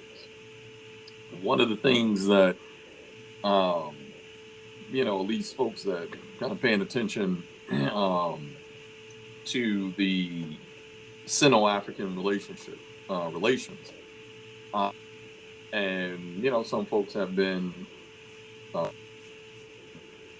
that China is simply looking to neo-colonize Africa by way of a significant amount of loans, and we've seen some of these loans kind of turn against nations because they are not able to repay these terms. And although the contracts were for infrastructure, we see that they can have a claim on a national utility for that country that China can if the goes to repay these terms, and we've seen that happen. One of the things that I will add to that nuance is that I think on the surface, folks would be right to say that China is using because at least for those that one Nkrumah, who was really the one that coined the term neo-colonialism, and his work on neo-colonization, and he pretty much wrote out this entire scenario 50 years ago. He saw it coming almost verbatim as to what he's written has kind of come to pass. And the difference between colonization and neo-colonization is really the economic dependency of one nation on another, and which for especially those that would rather see either Nkrumah's vision of the United States of Africa, or just a more independent Africa rise and stand on its own, free of the continued pilfering, plundering by former colonial powers, such as England being the biggest offenders, but also the U.S. As well. However, I would argue for those same folks to really look into the actual contracts, into the contractual terms. One of the good things is that you can actually search through the IMF's archives, so you can go through some of the original contracts that the World Bank has signed, that the IMF has signed, and when you look and essentially weigh it against, is this a neo-colonial tool? In other words, you will see that it hits every mark that Nkrumah indicated to say, yes, this is a tool of neo-colonization. So I would advocate folks that are interested to do a little bit of that homework, and then to look at the contracts that China has signed with countries like Ghana, like Kenya, like Senegal, like South Africa, etc. In Ethiopia, to see that the contractual terms actually don't meet the standard of neo-colonization. One of the biggest differences being that the length of time that nations have to so you're talking sometimes 200 years in these contracts. And the amount of concessions, so not just, cash that they have to cough up, but even the ability to export goods in exchange. So, if your biggest export is, bananas, or your biggest export is coconuts or mangroves, the ability to use cash equivalent, in other words. So they leave a significant amount, and those are just kind of two examples. So they leave a significant amount of room, in other words,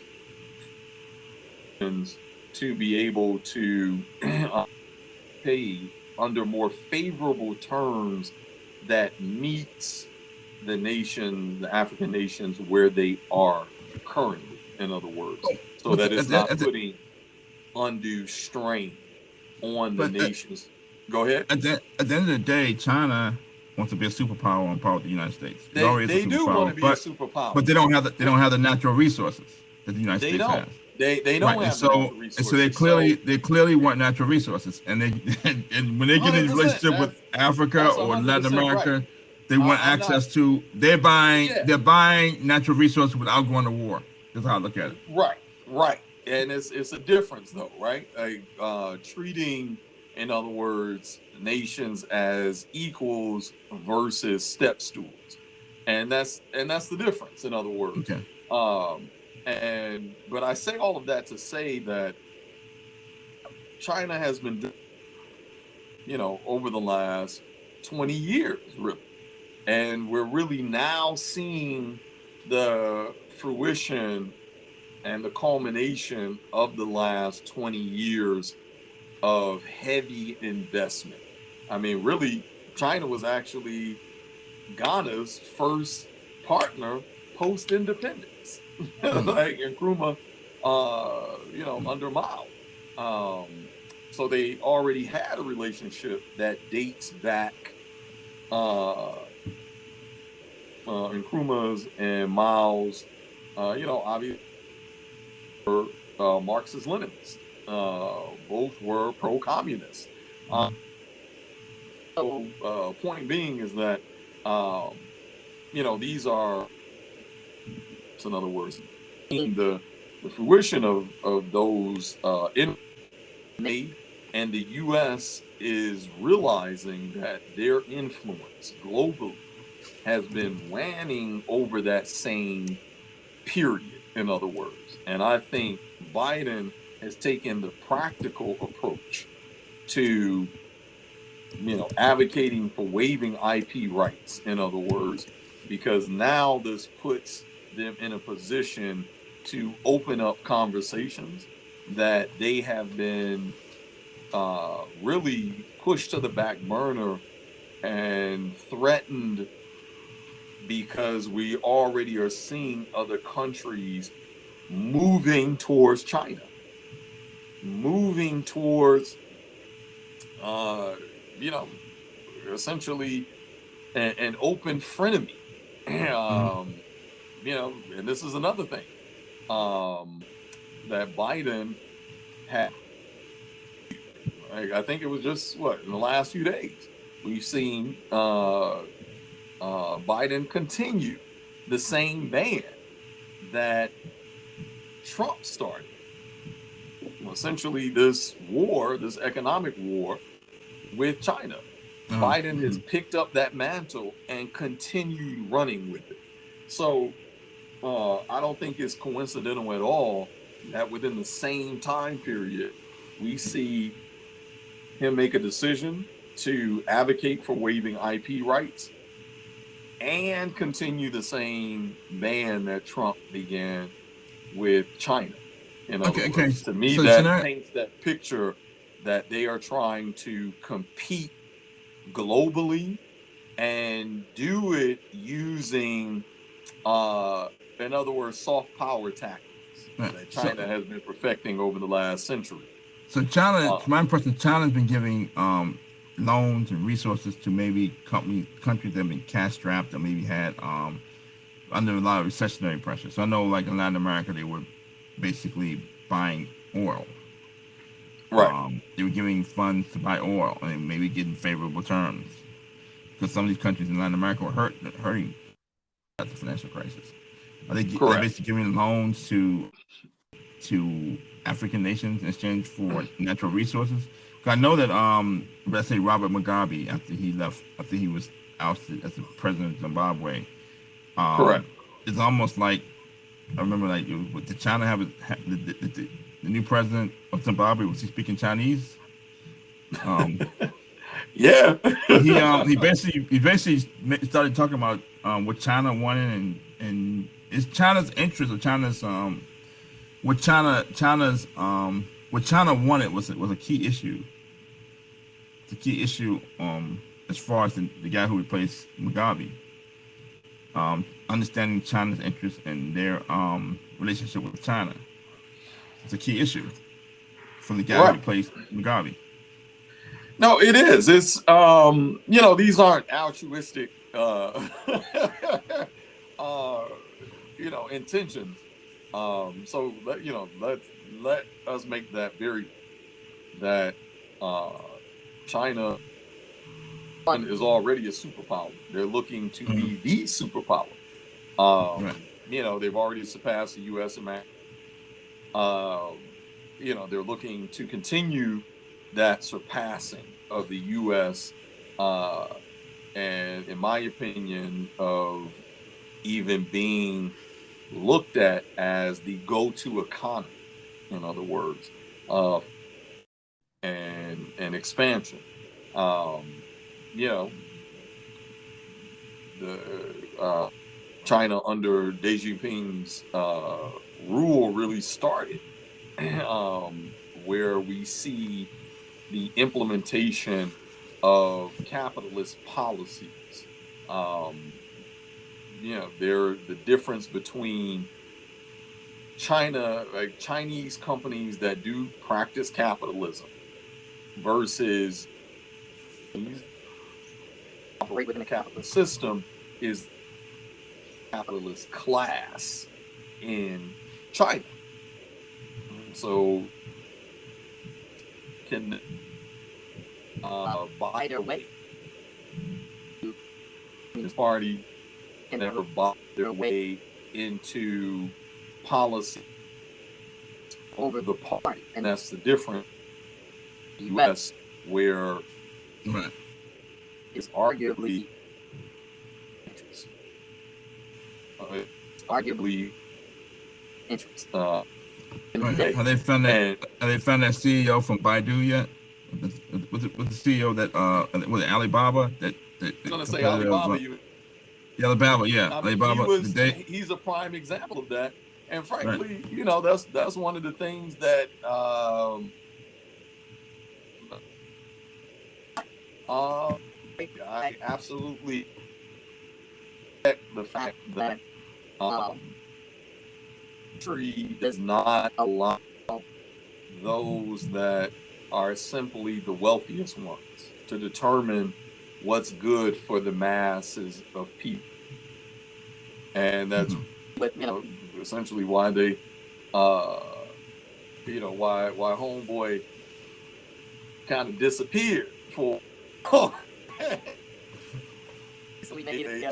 appearance at a kind of in a very area, a very rural area. And I don't think that they were even expecting him to move. Right. Because he outside believe with the Communist Party. Yeah, like I respect that. I have a lot of respect for that. That is the, and I'm sure that is not a perfect system. I've been a citizen of China.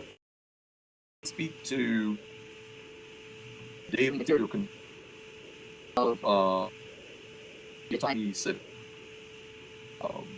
but from the out looking in, that is one that I do. The politics that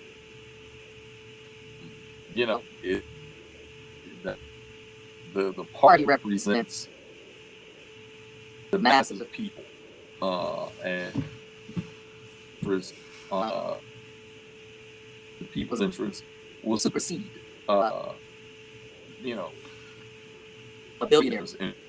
Okay. But yeah, that's, and I to believe that, you know, contracts have been written as well, because a lot of these contracts are obviously backed up by infrastructure. So, in exchange for the natural resources that they're able to Africa, they are building, you know, roads, bridges, much manufacturing to help industry, you know, each nation that they have a relationship with. And that's part of what I mean when you go back to IMF, and look at tax,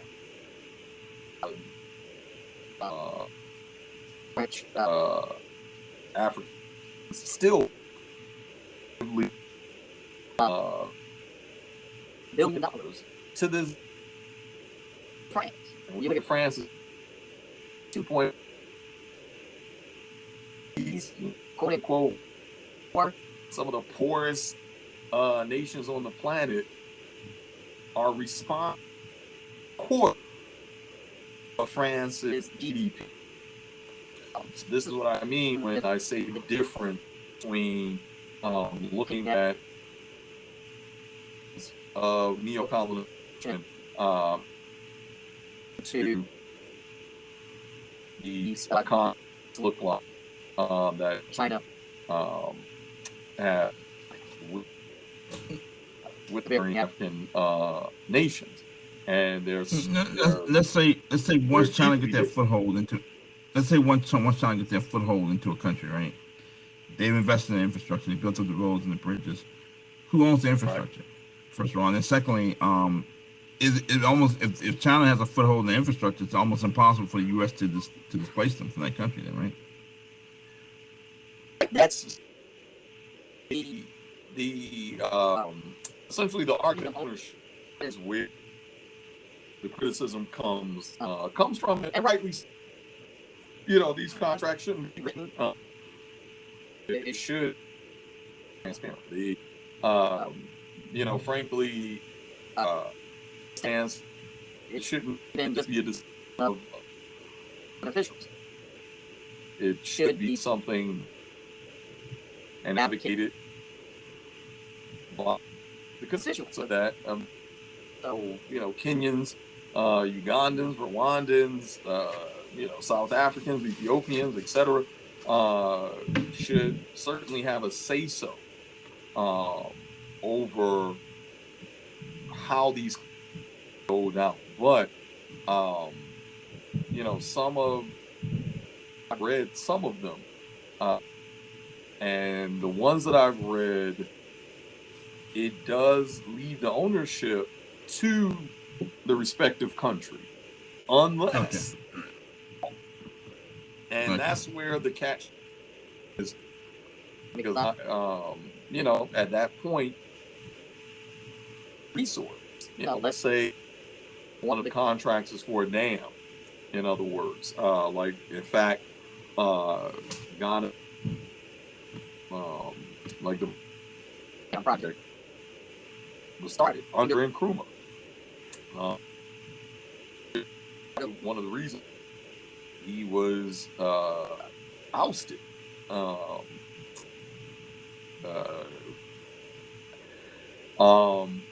but trying to fund dam, you know, but if a country cannot repay and they default on that loan, this is a nationalized resource.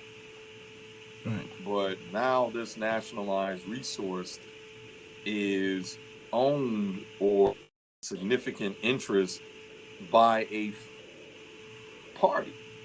And that is where the rightful criticism comes from, because how can you then argue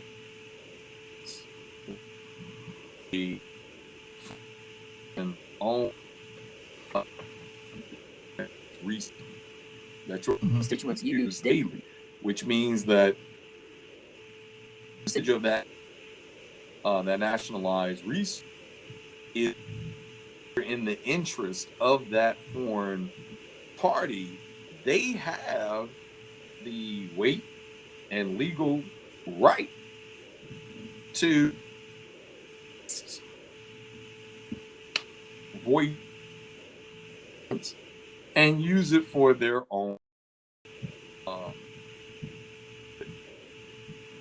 We see these type of relationships, even with utility countries throughout the Caribbean, like JPS, for example, which is Jamaica Power Service, which is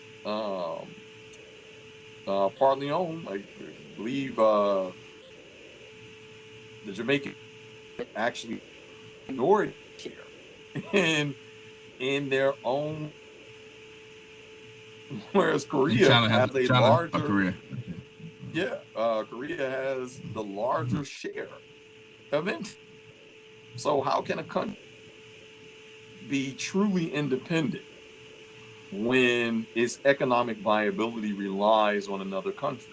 So that would by definition be neo-colonization. Did that country, South Korea invade Jamaica? No. Did they ever colonize Jamaicans? No. So that would be, at least according to Nkrumah's original definition, because they were not a former colonial power, that particular contract would kind of only meet half the definition. But Nkrumah also understood that the tools of colonial powers evolve, and that new tactics would build in order to indebt poorer nations to richer nations. So, using that as an anchor, in other words, we could fit that type of relationship under the umbrella of neo-colonization, simply because you aren't independent at that point. You rely on another nation to help you stand economically. So yeah, that's really where an example, kind of a real world example, looks like, and where the rightful criticism comes from. But yeah, I guess then it would kind of go into a point of, well, how much room, like if you loan out a friend money, for example, and you say, hey, I need the money back in the next 2 months, but the friend isn't able to pay back in the next 2 months, and you're like, okay, I'm going to give you the next 2 years to pay the money back. Like, how long does one go? Like, how many concessions does one make without it being considered exploitative on either end, from the individual and the borrower, the borrower of the loan. So like, you can kind of get into the weeds in that in that way, but I would argue again that if we look at the contracts and we look at the type of the loan terms and the governance of those loan terms, that I would push back against that argument of neo-colonization. But at the end of the day, that is not the U.S.'s interest. They don't care. They don't care whether it's considered colonization, neo-colonization. At the end of the day, they are looking to continue what they believe is in their best interest, which is propping up our GDP. We have the most bases of any other nation on the country. We put it under the guise of, global security, but no one made the U.S. the global police. Literally, no one made. It's for their best interest, I'm sure, right? Right, exactly the way it's always pitched, and just like Trump did by increasing the DoD budget. Well, what did Biden do? Bumped it up some more, all while Trump got demonized. Right. It's basically, and when you build a DoD budget, you got Honeywell, you got General Electric. A lot of these companies, are basically beholden to you. You're that best friend. There you go. You're that best friend. Before get stimulus checks, Raytheon got a contract from Biden. Right. So, to me, it shows you the priority. And one of the things that is often demonized media, obviously China does have their, but my experience, that of the criticisms that I've heard from working class Chinese people, the criticisms have been about society. I have rarely heard criticisms about the government and the way in which they handle policy and handle, in other words. And, there's certainly folks that would argue, because China, suppresses everyone and, will quickly, black bag folks and put you in a secret prison. And, I don't know enough to say whether that is true or not. I just don't know enough. So I've heard stories. Yeah, but I've certainly read stories. I've seen the documentaries, but leave that to the to the experts to argue those claims or not. But in my personal experience, again, we're talking to regular working class Chinese people. That has been my experience, and is very different from criticisms that we hear of even ourselves. Mm-hmm. We're criticizing our government right now, and rightfully so. And the reason I point that out is because Torian, to that point though, there are people who have been rewarded for being sycophants and for being Negro whisperers and for being repeating random democratic talking points. You know what I'm saying? And calling Trump a racist. So even though they don't suppress you, they folks do reward you. Careers. They right. made whole careers off of and it. Racism stopped. Racism stopped so Trump left office. It's so Trump left office. No more racism. Well, what did Tim Scott said emphatically? The U.S. is not a racist. And the VP did. VP echoed his sentiments and said the U.S. is not a racist country. Okay, 100 million people were just out protesting for nothing, huh? They were just that a third of the country just was out protesting because they didn't have anything else better to do. I had a high school teacher. I lived in China for a few years, and this is back probably like the 1980s when China was just opening up, and I think she may have known some people personally who had written books that were pretty popular. Okay. Outside of China. They kind of like disappeared or jailed or whatever. Yeah, listen, Um, yeah, so I mean, I I'm would talking say about this that, came from a person I know personally who yeah, about I, what's going on inside. Yes, they were giving people outside of China a window into China, what China was really like from a internal standpoint, and right, they right, went over too well. But anyway, that's neither here nor there.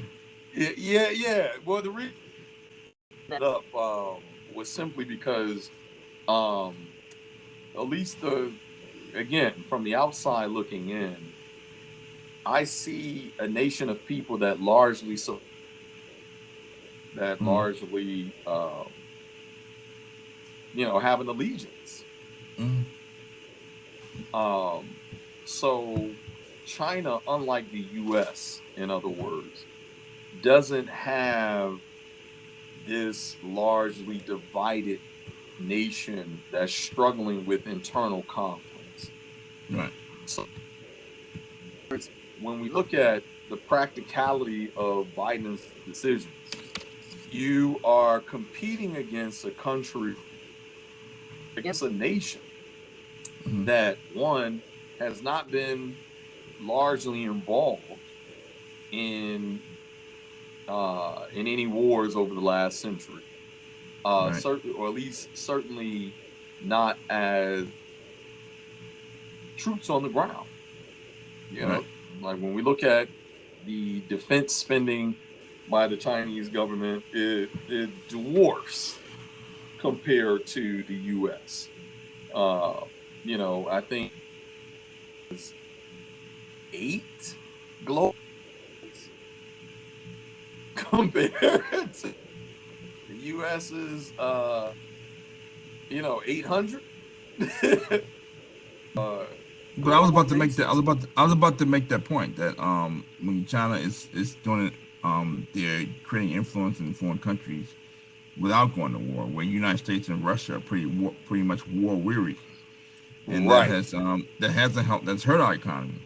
It's hurt our economy. Exactly. It's hurt Russia's Exactly. economy and It is. made free China up to spend money abroad.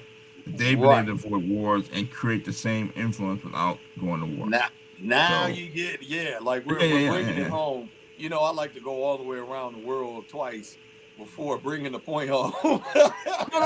I But mean, no, you made. I mean, I was gonna point that out that maybe they have more resources to invest because we are well worried. But as far as it's a very sensitive time for us too because the U.S. is a crumbling empire. yeah, that's and that's We're crumbling internally, that's and that's really what it is. We I think we are living. I think we are living in the time of Eastern Rome, and yeah, when you can't put when we Humpty you had can't it. put Humpty yeah you can't put Humpty Dumpty back together again. Yeah, They're yeah, trying to put it back together again. You can't like do it. it's They're giving us games like Commodus. Give them games. See, stock market yeah, went up today. Give us some diversion. yeah. But the U.S. is a crumbling empire, and that's the end of it. I mean, I think that's what it is. You can't put Humpty Dumpty back together again. Yep, and that's really so. I think it's all of that. In other words, I think it's a culmination of all of those things where you have uh, uh, a constituency that is highly polarized, um, and global. The U.S. is not, and I'm not, and honestly, I'm not. I don't know. I think maybe I'm too young to ever remember a time when the U.S. was favorably looked at globally as just this place of opportunity Right. and to build a life. That's not my lifetime. By the time I came along, you know, it was pretty cynical and jaded. Folks obviously still, you still have folks that believed in the American dream. To your point earlier about um, Indian Americans, and that the myth of the model that to look at how and not just tech companies, but they've been the most recent and largest employers, frankly. But even when we look at like Japanese companies, for example, like automakers, when we look at Toyota, Hyundai, Nissan, etc. Before, and even semiconductor manufacturers. So even before our current, kind of rise of tech companies such as Google and Facebook and Apple, etc. When we look at the tech companies and manufacturing companies of yesteryear, in other words, Indian Americans largely populated those positions. So it's not a new argument. In other words, where we see this model minority, because the reality is that any black immigrants, so immigrants that come from the Caribbean, immigrants that come from Africa, immigrants that come from Brazil, they do not come with the same, frankly, baggage that American-born black people had. And so they are looked at as, frankly, assimilationist. Right. When any immigrant comes to the U.S., they are not looking to fight the system. They are not coming to advocate against the system. They are literally coming to ingratiate themselves into the system because, comparatively, they have left their home countries for economic opportunity. And you do not get to economic opportunity traditionally by being the salmon fighting upstream. You know what I mean? So it doesn't behoove an black or otherwise to fight the system that attracted them to the country in the first place. Oh yeah, I got it. This is why so many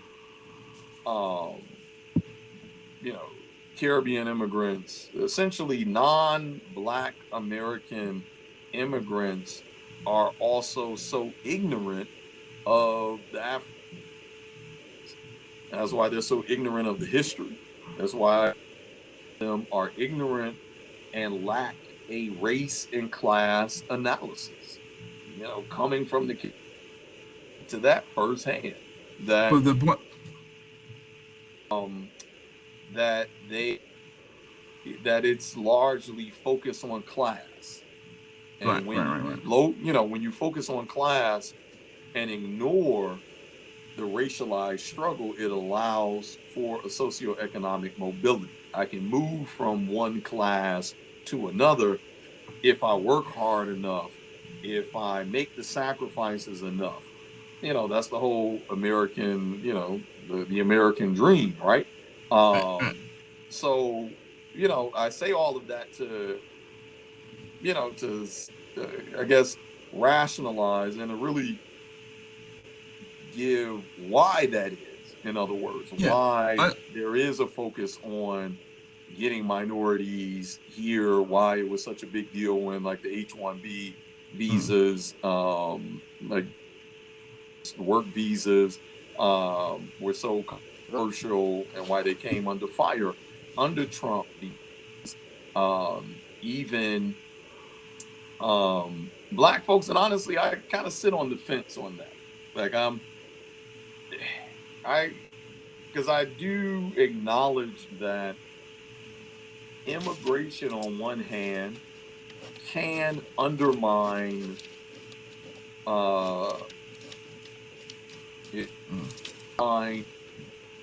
but why I'm also not for, like, essentially anti-immigration is because where that goes. Like, in other words, my problem isn't with the immigration system. The problem, like the root of the problem, is the system that allows the model minority myth to exist, and allows other large employers to hire from outside before hiring inside. Right, but my You point, know what my I mean? point is, Like, it's yeah, like we're I'm attacking not, right, not the root. But I'm yeah, not I just want to make that anti-integration. distinction. I'm not anti. More like a lot of black people have no clue what's going on.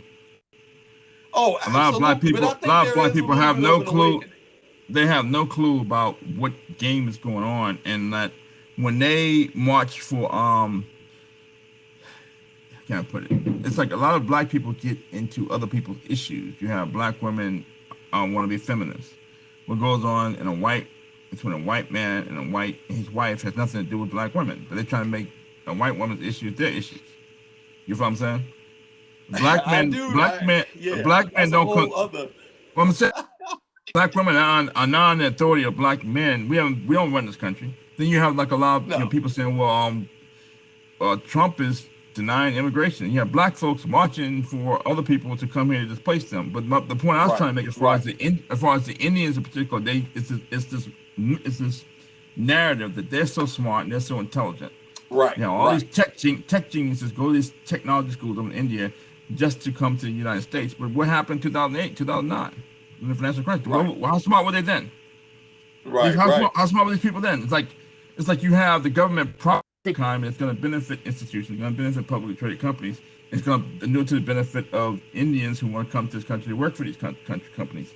And so, for instance, to give you an example, you have like back during the financial crisis, there's a guy named Rajaratnam. Who ran the Galleon funds. Yeah. He's such a genius. I know you're talking about. Yeah, the hedge fund man. The guy was getting inside training for decades. He was a lady named Rumi Khan, who worked at a broker or something, was trading inside information for decades, and everybody knew what's going on, and gave people a pass. While you got the government locking up 1 in 3 black men simply for being black and chasing around Marion Barry to try to get him locked up. You got Rumi Khan and Rajaratnam engaging in insider trading for decades, and they almost had to lock Rajaratnam up. He was so blatant with it. And you had this guy named Neil, I think his name was Neil Kumar, was executive at McKinsey. Yeah, was also feeding information to Rajaratnam. Right, they were doing it for so long. They didn't even have to speak in code and codified language. It would, I think they gave a part of natural conversation. They could have sent Rajaratnam in jail forever. They didn't throw the book at him. They gave a Neil Kumar slap on the wrist. And my point is that people in India were upset that they were saying that the U.S. was making it up. Making up the allegations against Neil Kumar, and they were jealous that all these talented Indians were doing so well in corporate America that we were hating on them. That was a narrative coming from India. That we're so jealous of them, and they're doing so well, and they're so talented, and nothing to do with talented, that you fit in. Yeah, you fit in with these corporations, these people culturally, and black folks have no idea what's going on, and what the game is about. While black folks out here twerking and saying we got to resist Trump, that's our agenda. We hired a first Indian American vice president who's going to be partial to Indian issues at the expense of black folks, and they have no idea what's going on. And you almost have to keep your mouth shut because what we're speaking is Greek to them, and then a lot of black people don't see it until till the dawn comes, and it's too late. Well, you know what? I would push back and say, when I say black people, I'm not talking about 2 or 3 intellectuals. I'm talking about collectively. No, I'm not talking about. I would push back and say that I think. But Torian, I'm not talking about the people who listen to us and repeat what we say and don't cite the source. I knew you was gonna drop that in there somewhere. I'm not talking about the people who repeat us like oh my God, and then they turn around and repeat what we say and anyway. But no, you know what? I feel that there is an awakening. There's been an awakening, and we talk about it even offline. I think really from kind of the 90s. I want to say up until really, from the mid 90s and kind of 15 years forward. So if you want to mark it really right, Trayvon Martin murder, that, there's always been folks like community organizers. There have always been people in the street, always been grassroots efforts, direct action. The visibility, though, I will say, really from the mid 90s up until Trayvon Martin, the visibility of those grassroots organizations, community organizers, and folks that have largely been advocating for Black people's interests. So whether it's in prison reform, police reform, education reform, community reform, the plethora of different areas, the visibility was very minimal. So I agree that the impression is that we largely kind of lack the political participation. But I think every generation, there was a political awareness. And, we kind of spent our, time offline kind of rehashing, really the last 40, 50 years of political participation within the as a developmental habit. Like that was a part of our upbringing. I feel like Gen X was that last generation. I understand.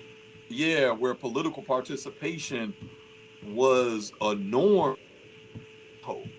Right. And we have gotten away from that, but I, essentially again, kind of demarking Trayvon Martin's murder as a re-energizing, a galvanization back into the political participation, and not just on a federal election level, but the local level. And we're seeing an awakening, where it's across generations. It's not the older generation. It's young folks. But I still talk to people. I still talk to people who I know personally, who are educated. We gotta resist Trump.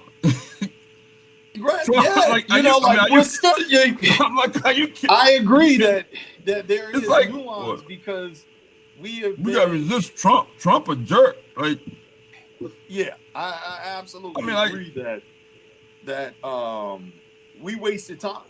We wasted time largely as a community falling for that trick bag of resisting Trump when we should have been focused on grabbing power, frankly.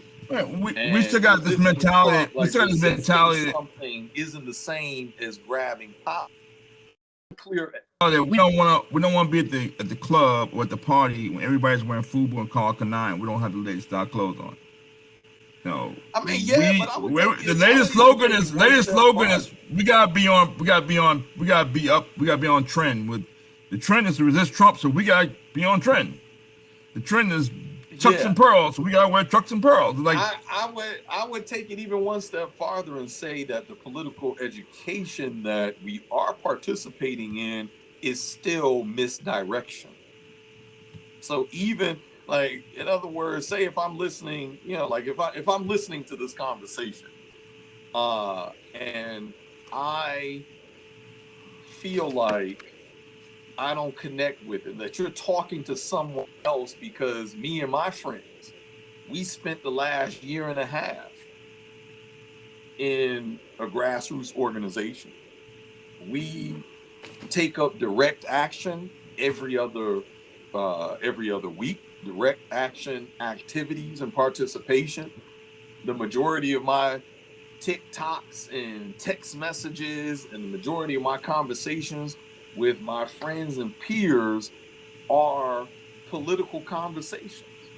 So I wouldn't necessarily relate that what you're describing. So that's why one step farther and say that even the person that is actively involved within direct action activities, political organizing, that a lot of the organizing or political education to fuel the organizing has been misdirected and intentionally misdirected, intentionally. And that's where your point becomes even and drives even more home, because to those that are politically active, engaged, and aware, if you spent even an ounce of time resisting Trump, that was an ounce of time wasted. Well, I think we're talking. And that's really the whole point, because resist isn't the same as grabbing power. And one evidence of that, actually, I'm gonna give you two evidences. One was the AAPI. But before you go on, I guess my smaller point is that I think you're talking about the people who already are aware. I'm talking about people who, I'm not trying to preach to the choir. I'm talking about people who are the masses who are educated and who should be hearing this stuff. If they listen to us talk, they would listen to. They don't hear us criticizing Trump, so you must like Trump. That's what I think. That's God, yeah. I think that's their major takeaway would be. They're waiting for you. Trump is a racist. You didn't say it, so you must like Trump. That's my point. Like, yeah, and you rarely hear me say that, because frankly, that's like, what does that do? What does that accomplish? That's like, yes, we know. Anyway, but I didn't mean to cut you off. No. But I didn't mean to cut you off from your private point, from your previous point. So yeah,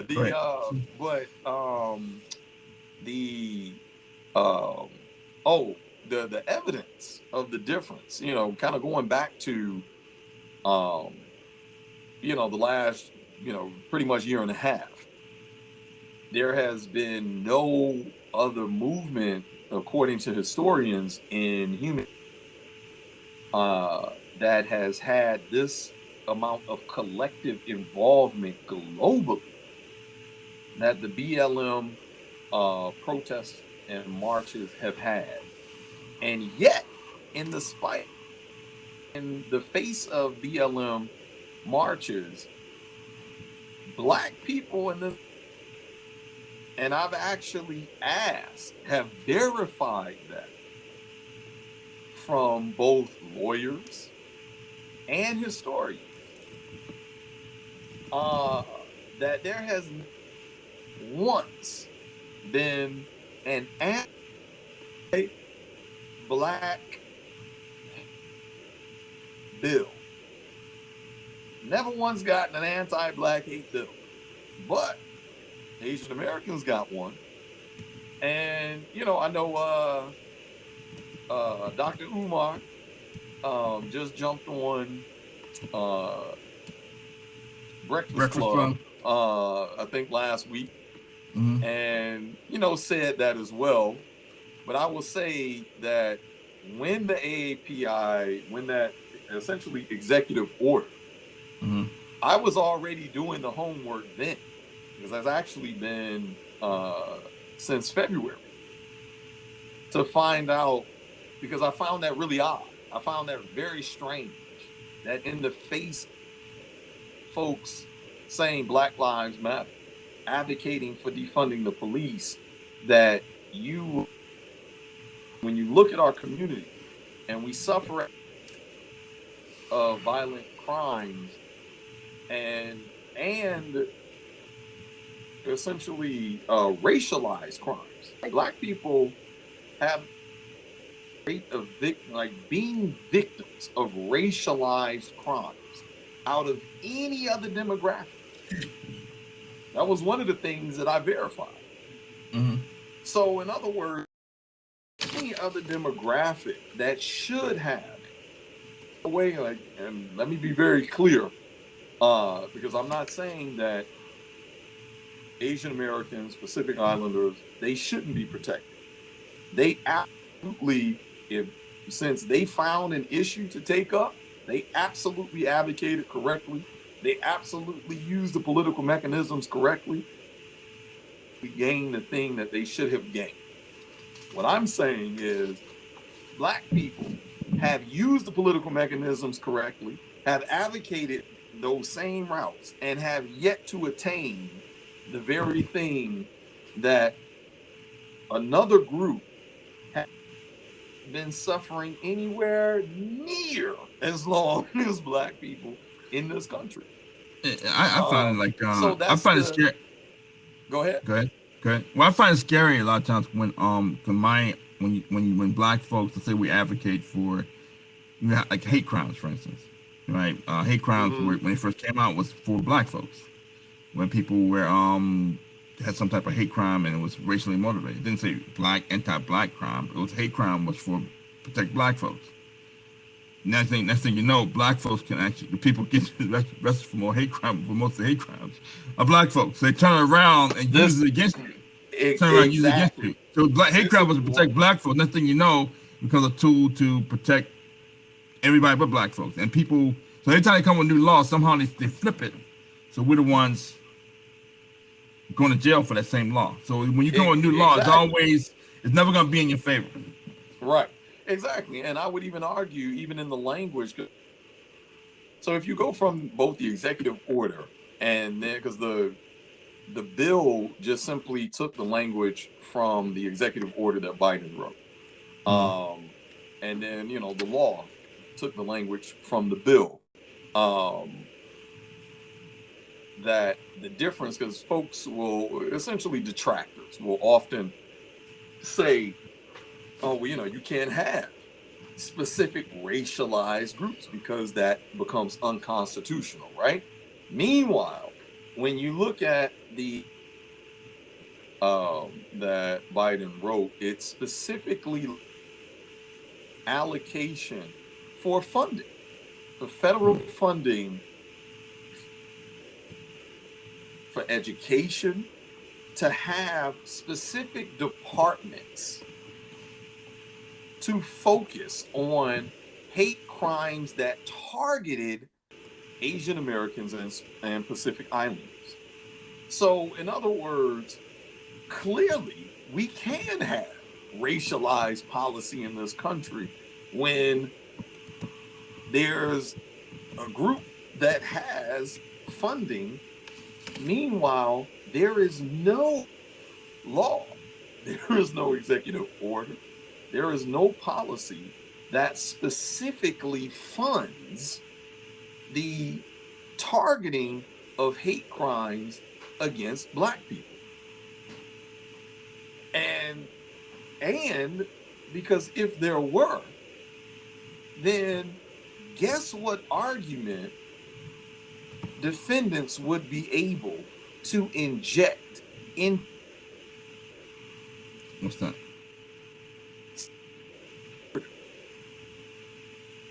When we look at a Derek Chauvin, when we look at a Laquan McDonald that was murdered in Chicago, when we look at the plethora of unarmed Black people that have been killed, the first thing that they do, matter of fact, I'll even give an example of how that would even look.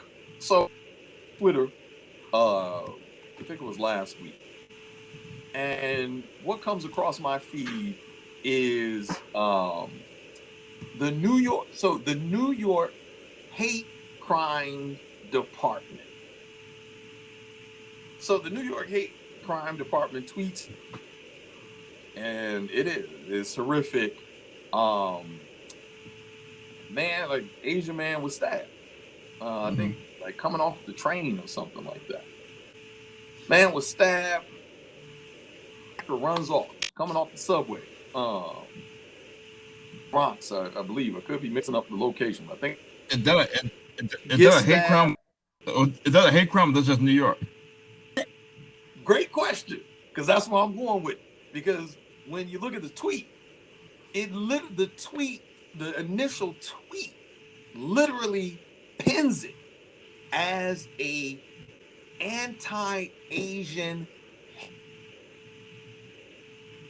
They only clear subsequent tweets, but anyone that is on social media for any amount of time will quickly come to realize that the subsequent tweets that are attached to an initial tweet never gets as many views or retweets as the initial tweet. And that's intentional. Intentionally framed attack as an anti-Asian hate crime. Only to, like, literally 2 or 3 tweets in, they had to come out and say, well, we can't confirm that anti-Asian hate fueled the attack. Investigate. But they didn't even have, like, they were essentially, it was a bolo, like a be on the lookout for this person, because they didn't even have the person in their custody. They're, essentially having folks hopefully recognize the person. But in New York, in other words, Biden wrote an order that funded that that's literally propaganda. Right. And a state agency qualifies as disinformation, not misinformation. And understanding the difference is a wide berth. When you have a federally funded agency that is intentionally putting out misleading information, that becomes disinformation. So in other words, where is our disinformation campaign that the government puts out when black people are attacked? Well, why do you need that, though? You know what I mean? I don't think we really need that. I don't think we need that, because we got Trump out of office. We resisted Trump. That's all we need. You resist Trump, everything else stops after that. No, it's like, but I mean, that's the difference between grabbing power, right? Because that is a feature of power. But when you are able to implement a policy change that results in not of your community, but the forward mobility of your community. Because now anyone, and even if the person was just being an asshole, or even if that person attacks you first, but if they're of Asian descent, they have a federal leg to stand on that. Right. Right, that's what pisses me off about these people. Like, you get your dander up. These goofy people, we resist Trump. We gotta resist Trump. That's all we gotta do. And you put your energy resisting Trump. And after you get Trump out of office, they don't have to do anything for you. And now I go to an Asian restaurant. I don't like the food. I get into an argument. All of a sudden, it's his word against mine. And I don't want to go. I don't want to get federal charges on me, because exactly. Because this guy said I hurt his feelings or whatever. So now you put black folks at risk with your goofiness. You put all this energy in resisting Trump, and then you got black folks in New York who are vulnerable to, you stepped on some Asian person's foot now as a hate crime. So now you got Asians. Then you have Asians who can attack you in a restaurant. You have LGBT community who can attack you in a restaurant. You fight back. That's a hate crime. If it's 5 of them and 1 of you, they're word against yours. So now you gotta walk. Then you gotta just mind your business. Don't go near anybody. So that's why. Right, and you put all these black folks at risk with this goofiness. Everybody's out here and talking nonsense. Yep. No, that absolutely is the difference. I mean, even the 10-point agenda that BLM put out, it was, and one of the agendas, I believe it was item number 6, and this is my second example, was banning from all social media. I was just, I couldn't, I couldn't believe what I was reading, because I was just like, the That's a fuck is black wrong agenda. with you people? Like, you would even waste your energy discussing a person, one, who no longer is in office, two, has already been banned by Google, Pinterest. It's like, who even uses Pinterest? Uh, like, they're like, who uses Pinterest to organize people? You know, Pinterest even banned. It's just a Google lot of like, Hangouts even banned them. I'm like, who even it's just a uses lot of, it's just a lot of feminine energy where I don't like him because I don't like his hair, or I don't like this because I don't like him because I don't like the way he speaks. It's just a lot of like, like and dislike. it? Is, but to me, it's asinine, and it speaks to the core of what we're saying, that the difference between political power and why resisting Trump was an intentional political miseducation. Black people advocating for resisting Trump was a waste of time, was a It's a weird. 110% waste of time The- from the man was inaugurated in. We should It's have spent performative. It's every performative. ounce of our, yeah, it's 100% performative. Like, But like, like someone like you having a white party on a yacht, and I showed up and I didn't have a white shirt on, and someone goes, "You're supposed to wear white." Everybody's getting upset 'cause I didn't wear white. You know what I'm saying? Like, everybody else got right, white, but you don't. You messed the picture up. You know what right. I'm saying? Like, it's a bunch of silliness. You don't want to be. You That's don't what want it to be. You don't want to be. You want to be on trend. The trend is resist Trump. So what it let's boils just down to. the trend is resist Trump. So let's resist Trump. The trend is to have to throw white parties. Everybody wear white now. Yep. Because P. Diddy was throwing white parties back in the 90s, so everybody's throwing white parties now. I never been to a white party before. I refuse to go. I've been to a couple white Yeah. parties. I can't. I've I been to a can't couple, but I lie. didn't have all white on. I got some looks, but I'll leave it at that. So last party shot. On Biden, Oh wait a minute, that man. could be, that could be, that could be IP, it could be whatever you think about Biden's presidency, what have you. Yeah, I think. I guess my last parting shot is, you know, sure. This, I think it will be. I think it will be really a good thing to waive IP rights, so that folks can have the option of vaccination. Because, in a lot of countries, it's not even an option, and I think folks Right. should at least have the option, whether they, ultimately choose to participate or not. That should be their respective country's decision. Um, uh, the you know, make Biden a kind of a better president, or better. To me, Biden is actually worse than Trump. He's more dangerous than Trump because he comes under the guise, and came under the guise of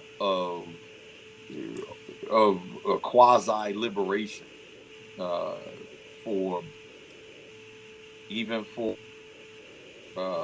white folks that were allies with other black,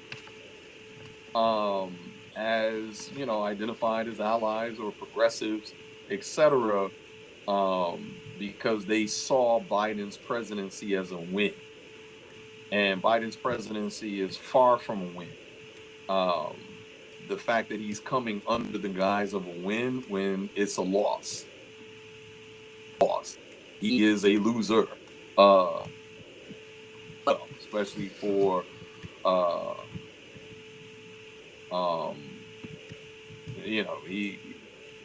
he has already been a net negative for our community, So, um, even even this passing, even this thing that can be ultimately a net positive for the world, if it does not change Black folks' structural placement within the system, um, then it's just a blip on the screen. Like, there's still a lot of work to do. Um, you know, the economy is simply a feature of that work. COVID is simply a feature of that work.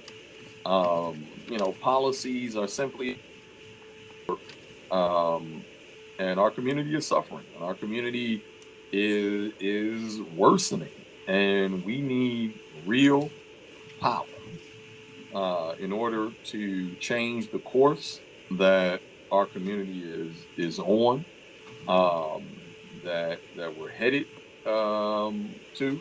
So yeah, I think we still have a lot of work. But for his decision, golf claps for Chauvin being found guilty. But yeah, we still got a lot of work. Still got a lot of work, and a very short amount of time to get it done. So yeah, that's my last party. Okay, I think Donald's absent. I think Donald would have said that it's not a part of Trump, not a part of Biden's DNA. You're talking about asking him to suspend IP rights. You're asking him to do something that's not in his character. So I think he would have been shocked that he did it. But also, he also said that you can't really deny other countries around the world medicine. If you do that, or food, stuff like that, if you do that, you're gonna create enemies around the world. Mm-hmm.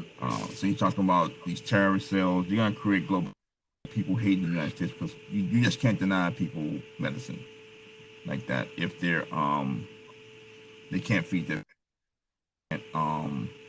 provide medicine to their kids when U.S. has embarrassment of riches and other countries don't have anything. And the U.S. has obesity problems and suffer from lactose intolerance. That's a third world country disease. Lactose, you can't take the, All right. you can't drink milk. That's a developed country disease. But you're allergic to food or something, But he said that it would create a bunch of enemies abroad around the world, that people would create these terrorist cells who mad at the United States. You can't deny people medicine like that, especially if you have a bunch of supply in the middle of a pandemic. As far as I think suspending IP rights, I think is also pragmatic because the economy is not going to recover. Global aviation recovering. You can't travel back and forth to certain countries, and they can't come here as tourists because their country is still suffering from the coronavirus. It's not gonna. Our economy is not going to recover, and it's going to make Biden look kind of foolish. Trump's going to point it out too that I gave you the vaccine, you still can't grow the economy. Because that was the key. Operation Warp Speed was the key, not necessarily distributing. I think. Right. So now we distributing the vaccine to everybody's vaccinated. So I think um, it was a pragmatic thing for Biden to do, and I think he saw it that way. As far as what we're talking about, I think we're just kind of like learning what Du Bois and Marcus Garvey and other black intellectuals felt. A lot of these people died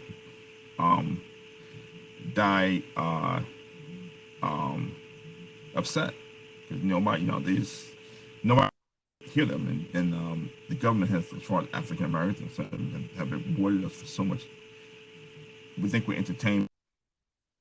That's what we've got rewarded for. And people like the way Biden. What you're talking about, I don't think a lot of the residents, a lot of African Americans, they like the way Biden looks, they like the way he sounds, they like the way he acts, and they want to resist Trump. They don't like his hair. They don't like the way he speaks. He's a jerk. Blah blah blah. He's a racist. So it's just I think you're talking about the economy's vital signs. You're talking about policy. I think a lot of African Americans don't talk policy when it comes to Trump for some odd reason. And I think a lot of black people want to participate, they want to be involved. It's the white party, they want to wear white. They don't want to be the one without a white shirt on. Can't do that. No, so a lot of black politicians, when they say resist Trump, they're arguing for a career. So there's a careerist. And Trump keeps them in power. A lot of black people in the media argue against Trump because it keeps them in power. Then they have access to the White House. Trump's not going to give them access to the White House. He bypassed them and started tweeting directly. That hurt the media. It took a lot of power away from the media. So a lot of black people in the media, when they argue resist Trump, they're arguing for their own career. A lot of black politicians are arguing for their own self-interest. There's nothing wrong with that. It's just that a lot of black people don't see that. They think it's on trend because black politicians says we got to resist Trump. We got to resist Trump, and a lot of black entertainers say we got to resist Trump because they want to resist Trump because Trump's not going to underwrite any concerts for them and not going to invite them to the White House. And that's it. Yep. So anyway, I think it's too early to give Biden a scorecard yet. I mean, I think we all know who he is. I hate to say Denny Green. He was who we thought he was. Mm-hmm. But I think it's too early to give him a scorecard. I think give him a chance. I actually believe that he inherited a situation where like he wants to keep the train going, and the train is to grow the stock market and give the illusion of growth. And I think you can't put Humpty Dumpty back together again. I don't think it's Biden's fault per se. But you know how I feel about the economy. I thought as far as Moderna and Novavax, I thought shorts were going to dogpile those stocks today, but they didn't. Yeah, I was surprised by that. The short float didn't even increase. I think Moderna's still sitting at under like. I just knew that was going to pop closer to 10. Right. But as far as maybe they're building going to slowly build a position over the next few months because this thing is obviously gonna. Well, you know what? Let me not say obvious because it's not obvious. Because this market, as we've said a million times over, makes no sense. It's completely disconnected from reality, rationale. So, but you know what? This thing might be at 320 next year, so everybody can come back to this. Back to us and call us stupid. Well, I'm gonna keep my mouth shut on. I mean, I'm gonna keep my mouth shut on Moderna. It's supposed to goes up because stock go up. But as far as Biden is concerned, I think Biden gets the win. I gotta give him the win. He hit the big shot. I can't take it from him. It's a long season, but he hit the big shot. Biden made a bold stroke. I can sit here and talk about doing it, but I didn't do it. I didn't suspend vaccine. I just talked about it. He's the one that actually go ahead and do it. So I think it's a bold stroke. I think Biden deserves a round of applause. I gotta give him his props. So I got a golf clap for him. I give him I gotta give him his props. So but so that's Trump and the GE. Thanks everybody for tuning in, and please again subscribe to the channel, like the videos, and share the videos. But this is actually pretty intense. We cover a lot of stuff. I think things are important to African Americans. The things we're passionate about, not just talking about the high level stuff, the granular stuff. And as far as your point about Umar Johnson, I don't want to keep it too long, but as far as Umar Johnson, that interview he did for the Breakfast Club was a layup for Umar Johnson. He talked about a lot of high level stuff that he knows. He could talk in his sleep, and he's very articulate, about these high level talking points.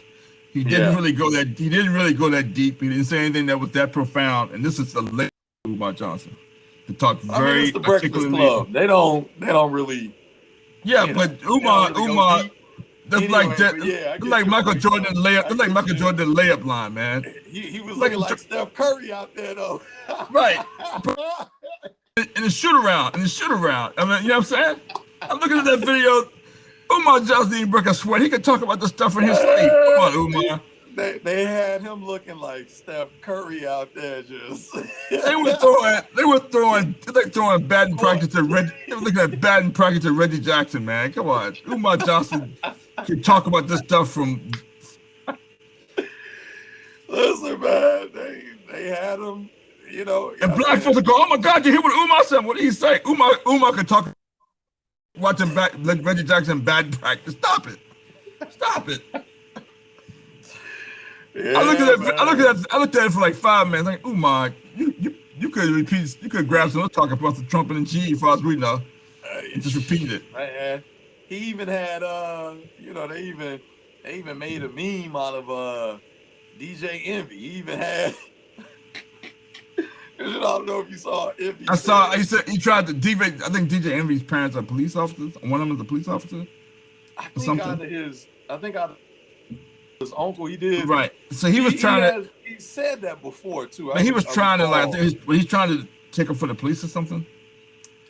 Well, I don't know if he's trying to take up for as much as he was trying to make the point that until the whole story unfolded, that he was trying to bring some nuance to say that this particular incident would not necessarily be, police killing an unarmed black person. But because it's a weapon, right? Right. She was obviously armed. It fell within the purview of one person endangering another person. So it actually fell smack into the officer's duty. They have a duty to protect the person who's being attacked, etc. You can kill a teenage teenage black girl, but you can't but a cop who kills somebody goes unharmed. Come on, Umar. Listen, the brother was on fire. I was like, from half court. I'm like, Umar, high level talking points from Umar Johnson, like Reggie Jackson in batting practice. You got come on, Umar. When if he called himself a coon, he's like, y'all might call me a coon for this. And I was like, I usually go get the people ammunition like I heard about the video on about the interview online before I saw it. People online complaining and said, "Don't you hate it when Umar Johnson's on point?" Just when you start to hate the guy, he comes to give an interview like this. They were talking about Umar Johnson had like a year like Tony Archibald when he led the NBA in scoring and assists. Something never happened. Yeah. He was like, well, listen, he even got other conscious community behind him. The conscious community. The conscious community paying a genuine flexion to him. Personalities that are using his lingo without giving him credit for the lingo, because obviously they watching it. And I had to side with Dr. Umar. I just found that very, very weird when you got another adult black man who, at the mention of Umar's name, begins to use attacks by going after, I genuinely don't even know anything about Umar's personal life, outside of kind of what we see on social media, but I don't, I didn't even know he had children. I think I just assumed he didn't have children because I never hear him talk about his experiences with his own children, especially. Could you imagine any woman involved with Umar should probably walk around with the sword?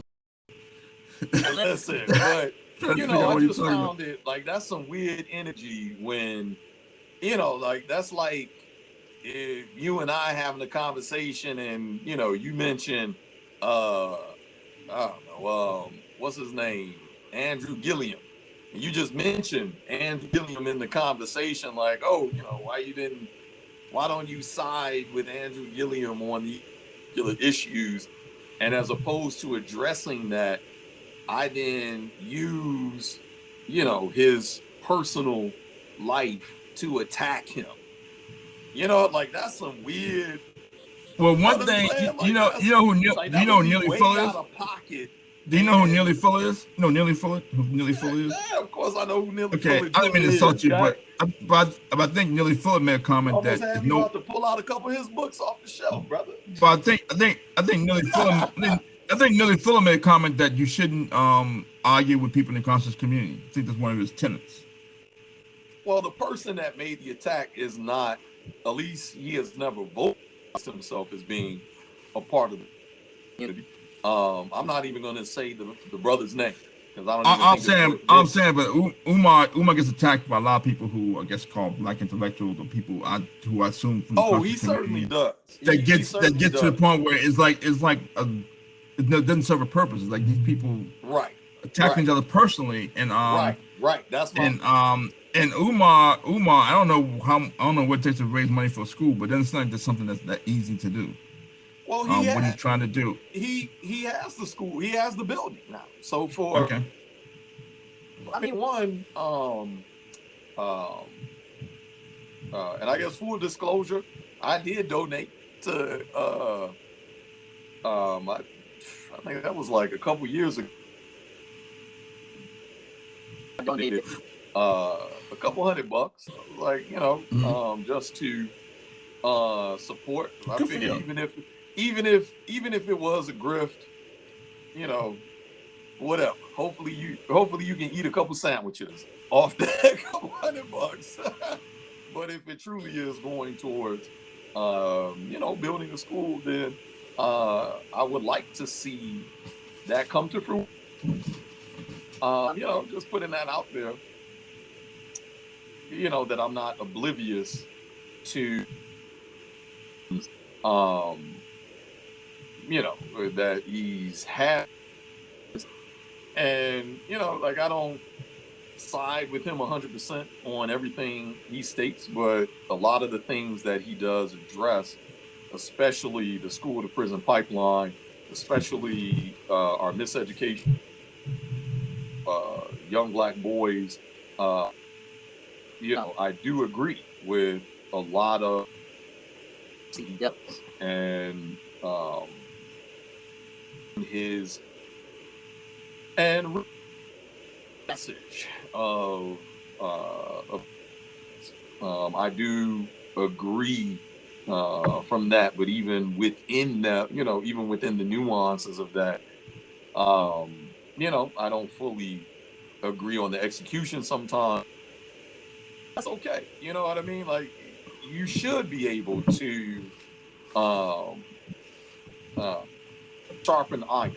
That if you have a particular vision and it's supposed to be a collective vision, there are going to be folks that say, hey, we all agree on the goal, but we differ on the tactics. And I think that we can differ on the tactics. I think we can even have public discourse that shows those differences in the tactics. That, hey, but, we're all we need to get to this particular place. But I don't think that when it gets to a point of denigrating a person, going after their personal lives, going after their families, going after, what may or may not have accomplished, you take it as a personal affront to you, although it has nothing to do with you. That tells me about a person's character a lot more, and you know what I mean. And a lot is it a personal affront, or just people feel like there's only so much room for this market, and You know what I'm saying? Ain't room. It's not enough room for Umar and 5 other Well, people, that's 10 how other you can people. tell that people ain't really for the community. Uh, Because this particular person, I don't know what he is. Relationship coach, life coach, Oh, whatever okay. he considers himself. Um, but he talks to a lot of black women. Um, and he positions himself as almost a humanitarian. Mm. You know, for anyone that has read the brothers Karamazov, the devil, um, which is a primary character, uh, is actually the humanitarian in the story. But obviously from the outside, um, most folks just look at him as a demon. You're the devil. You're Satan himself. So, the message is expected to be harsh way, or criticized as harsh. But the person doing it, delivering the message, sees of the community is so dire that the delivery has to be and wake people up to how dire the situation is. That's how this individual is positioned. But Okay. when you can, when the person that's talking to you says something to the effect like, uh, well, Dr. Umar doesn't speak to black women the way you do. And you take that and use that to attack Oh. Umar. Like, you literally go right into it. This brother's, the children he may or may not have, the baby mamas he may or may not have, the court cases he may or may not have. You know what I mean? Like, I mean, I to guess what me I that call it. I tells guess me what that I you're not that you're not about the community that you claim to what I be call about. I You're guess what I doing call it. it for you Well, because, to your I guess what I point, call the you're conscious threatened. community. It seems kind of Uh-huh. cutthroat. It does seem kind of cutthroat.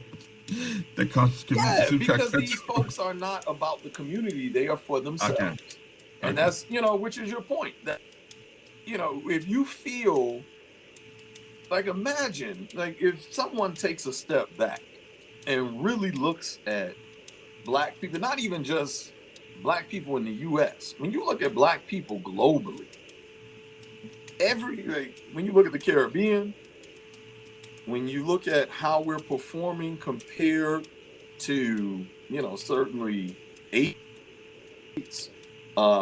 of our same respective size. One of the comparisons that often comes up, even within CARICOM circles, is Singapore. Oh, look how Singapore, because of Singapore's size, they don't even have natural resources. They import everything, including water.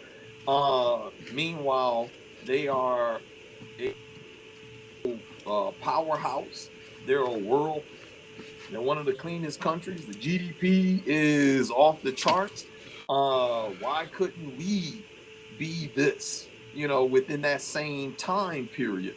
Mm-hmm. Uh, so, in other words, like even small countries criticize themselves and hold themselves up to a certain standard that denotes that predominantly nation or predominantly black are not on par with our non-black counterparts. So, in other words, the situation is not a uniquely American thing. So, imagine the individual, if you're really serious about advocating for the community from your specific lane, so whether it is relationship advice, whether it is Pan-Africanism, whether it is conservatism, whether it is anarchism, whatever your angle is, but you are advocating for the black community, imagine thinking that there can only be like But this. Like that's a disconnect from the reality. But we need more people that you and I talk about. You know, like there right. But we're more of these shows and programs, because if we're truly about the community, then it has to come from all this. But even look at that about the community themselves. But even look at that, what you just said, right? What you just said, you know, as far as who talks about the stuff that we talk about in this term, in terms of and what black folks even talking about vaccine IP rights online? Right. I mean, that's nobody talking about stuff. It's very. And so you hear these people talk about like black women get sick together. So you bring Maria Chappelle to New York. Black women don't even show up. Who stood up for black folks more than Maria Chappelle? You feel what I'm saying? Yeah. So it's people and I don't know if it's the current generation or whatever it is, but people rather watch you in silence and copy what you're doing or try to mimic you or watch how you move, but they ain't trying to support what you think. I wouldn't even call it support. I'm saying they're watching what you do and then in silence. Because it's almost like if black folks feel like it's a 0-sum game. Right. The more shine I give you, the more that shine is for me. Even though we ain't doing this. Right. Father, what's it got to do? You're doing fashion. Everybody's trying to get to the plantation and we're trying to get to the bag. And if you get there first, that's less for me. What are you talking about? And that's the same thing with this black ecosystem. Now you got in New York, you got people who don't even want to go to any more events anymore. You got so many people who for years been, if I sell to you but never buy from you, my country become rich. I can always have an event, and you always supposed to come to my event, but I don't come to anything you're doing. Now everybody's having events nobody wants to come to. But nobody, you know what I'm saying? No, that's absolutely it. There's, our so dire. There are other folks out there even doing what we do, having the conversations. Maybe they don't have the visibility, but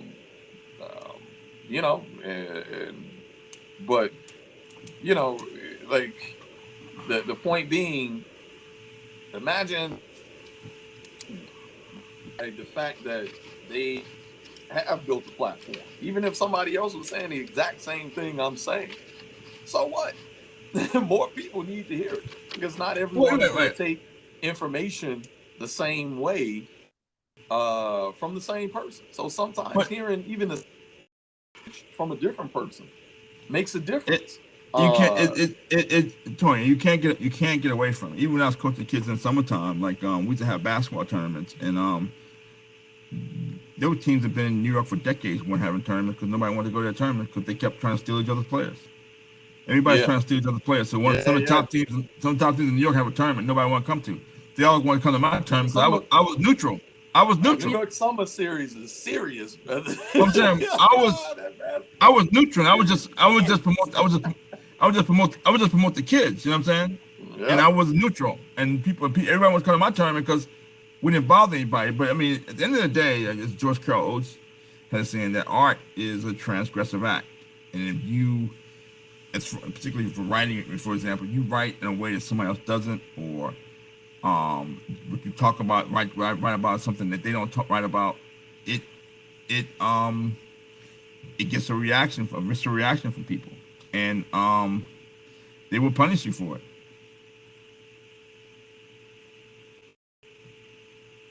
Torian, I think you're from.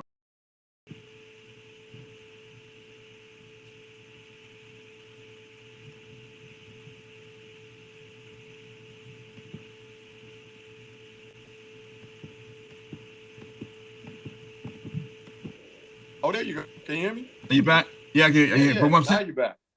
For instance, writing art is a transgressive act. See, I think the video I frozen for a second.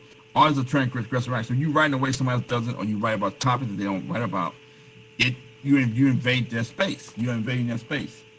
and Yeah. they can react at a visceral level. You can be the more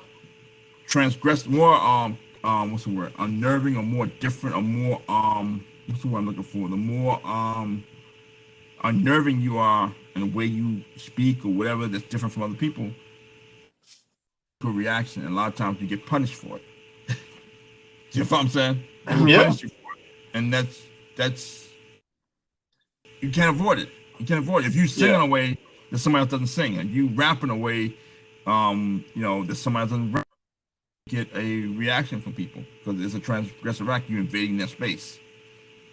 And Yeah. I like Umar. I like Umar Johnson. I listen to a lot of his videos, and I got a lot of um, respect for him, man. He I do watch some of his videos. Like I said, some things I agree with him on, other things I don't agree with him on, or maybe the execution. mhm. Um, but I do agree on his goal. I agree with him Yeah, I'd like to see his school, get him on the school, objective.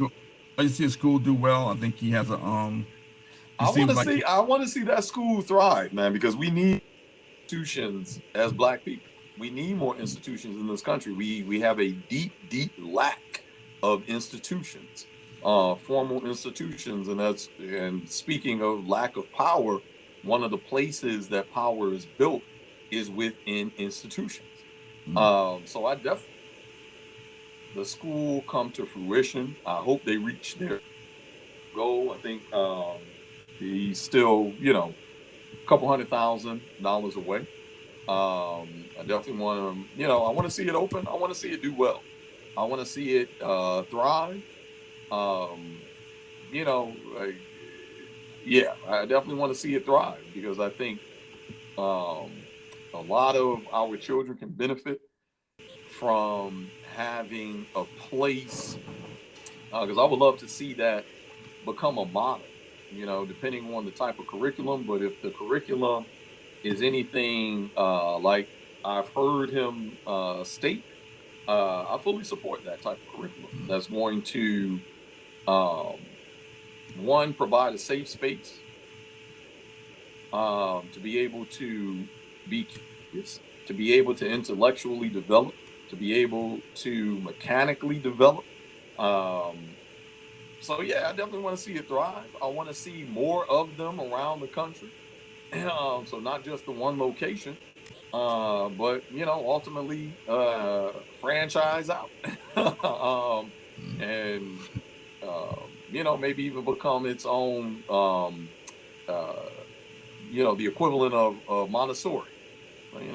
Montessori's are worldwide, actually, to the point that not every Montessori that even has the name Montessori in it is a true Montessori. There's actually standards. So in other words, they have built to such a point where they've been copied. okay.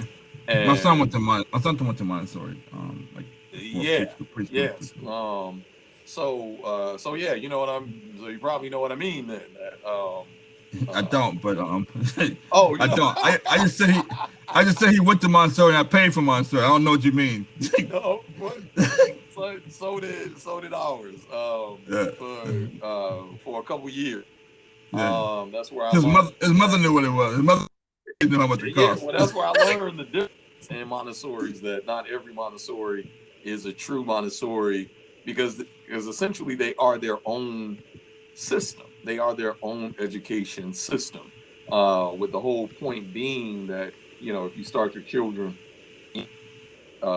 like primary school Montessori, that essentially they work their way of power. Frankly, it's a door knocker. Um, and if you work, beginning from the elementary levels into the high school levels, that you have been essentially um, uh, trained within the Montessori framework um, to support the the overarching goals of the Montessori system, which the intention is to build world leaders ultimately.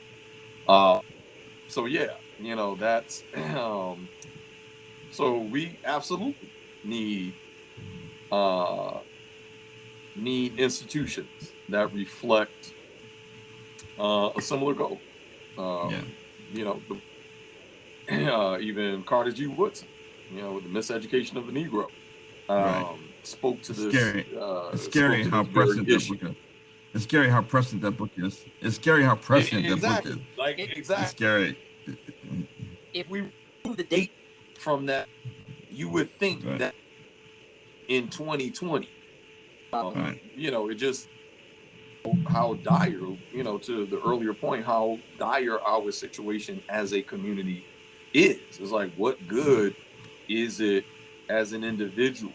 Like, it's my mind when this brother felt so threatened by the mention of another brother that you had to, personally attack this brother, because all of the focus, the energy, the resources, like, we don't have time for the BS. We're at a point that we don't have time to just be so focused on the me.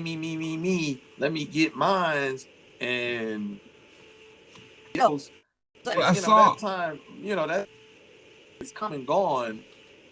I've been there, but I've been checking that video is up to 2.9 million views last time I checked on Breakfast Club. Umar's interview.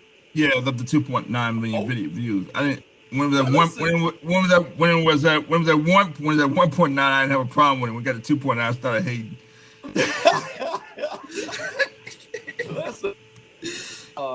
I'm all for, like, I actually don't mind him because he's demonized on one hand. He has some ego, 100%.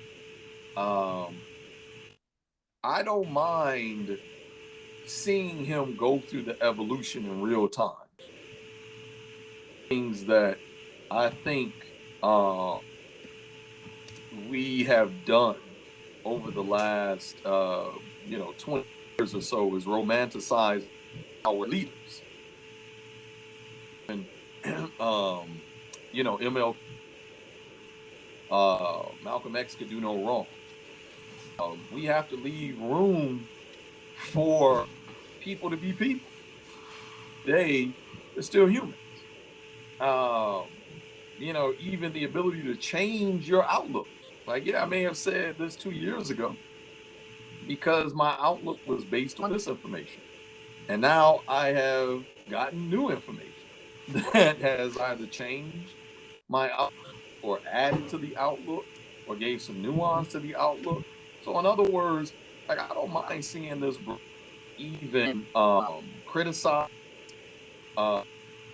So I think what's happening is that he is also penetrating.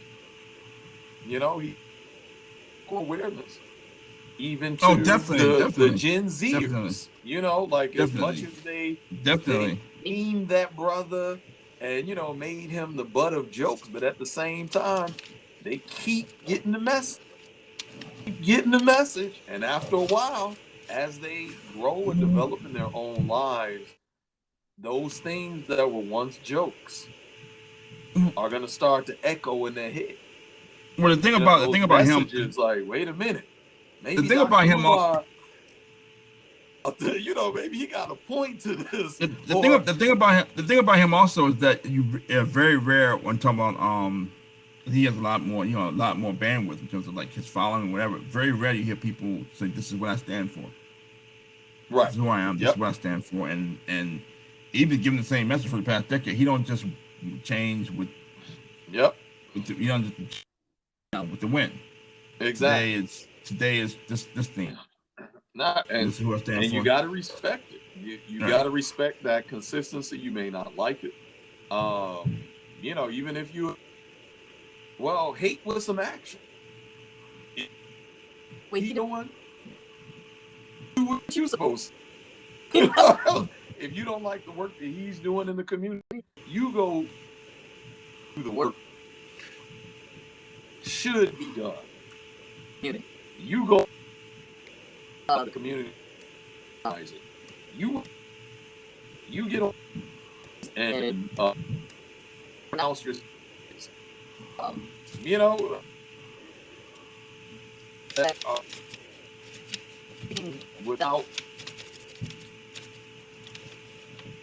you know, I think that's the large of the hater. Even folks that criticize from do nothing, and that's what I think the echo chamber of but also, but I think if you have a YouTube channel or blog, what have you, I think sometimes you can get it's short term though. It's ethereal. It's short term. You can get more viewers if I'm on here arguing with you. You know what I'm saying? If it seems like I'm with that. I think I don't think they're doing it for no reason. I think for YouTube, they think they're getting more. They think they're getting more views, and you may do that. It may work in the short term. Long term, it doesn't work. You can't keep that same whatever that dopamine you're pumping into people's system, whatever, over short term, because from the beef, it wears off over time. But I think that's maybe some of the method to the madness. You may get more because people, maybe the public is more prone to listen to drama and beef and Hulk Hogan versus Ric Flair, and even though it may be way, but so anyway, I didn't come on here to do PR for Umar Johnson, but that's how it falls sometimes. That's how it falls sometimes. Hey, look. Right.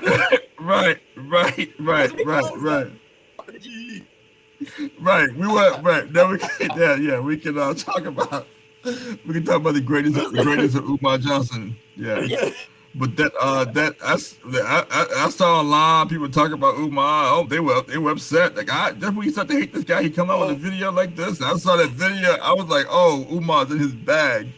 Umar Johnson, they throwing him bad practice. They throwing him soft. He like Reggie Jackson bad practice. Umar should be ashamed of himself. That was light work. Considering it's from his past videos, he could do that like Umar. That was light work. He didn't break a sweat in that video. He went that commercial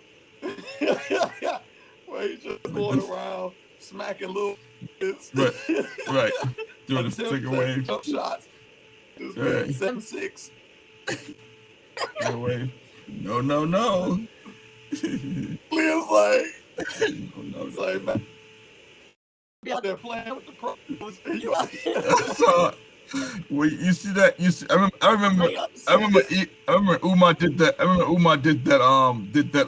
He did something on was a show with the Ascot guy? Ascot?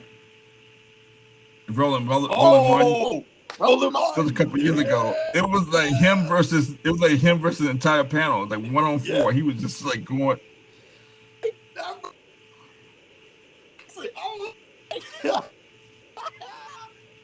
I was like, I'm not supposed to be watching this, but I couldn't turn it off. I'm not supposed to be watching this.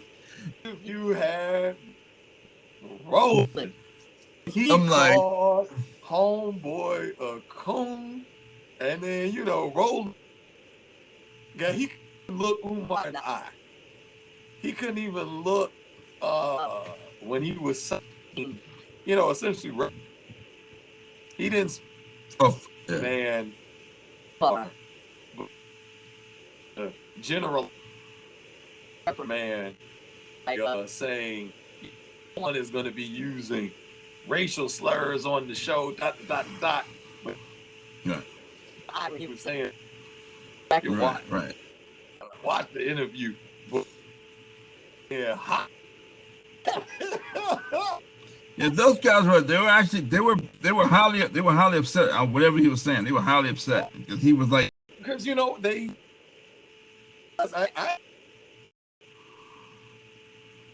I do because it was raining. I was actually I'm not supposed to be watching this, but I couldn't turn it off. I just keep looking. I watched that interview twice. I was actually disappointed in Umar's that the entire panel arguing were a lot of sequitur arguments. Could have easily down facts. And that's the part, like the entertain disappointed because he was savvy enough in that moment. I think he just let his emotions get the better of him as opposed to stay on topic and debate the topic. You know what I mean? Like once the personal insult came in, equally, just like some brother that attacked Umar.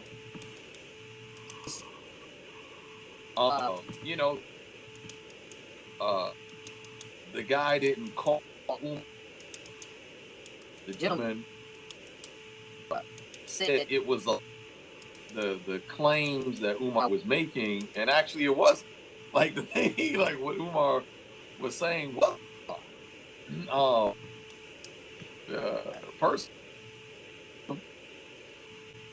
personally, and attacked him personally. So that I gave the other brother with energy that Umar, I got to give Umar the same criticism. From what I saw, he shouldn't have him personally, and on top.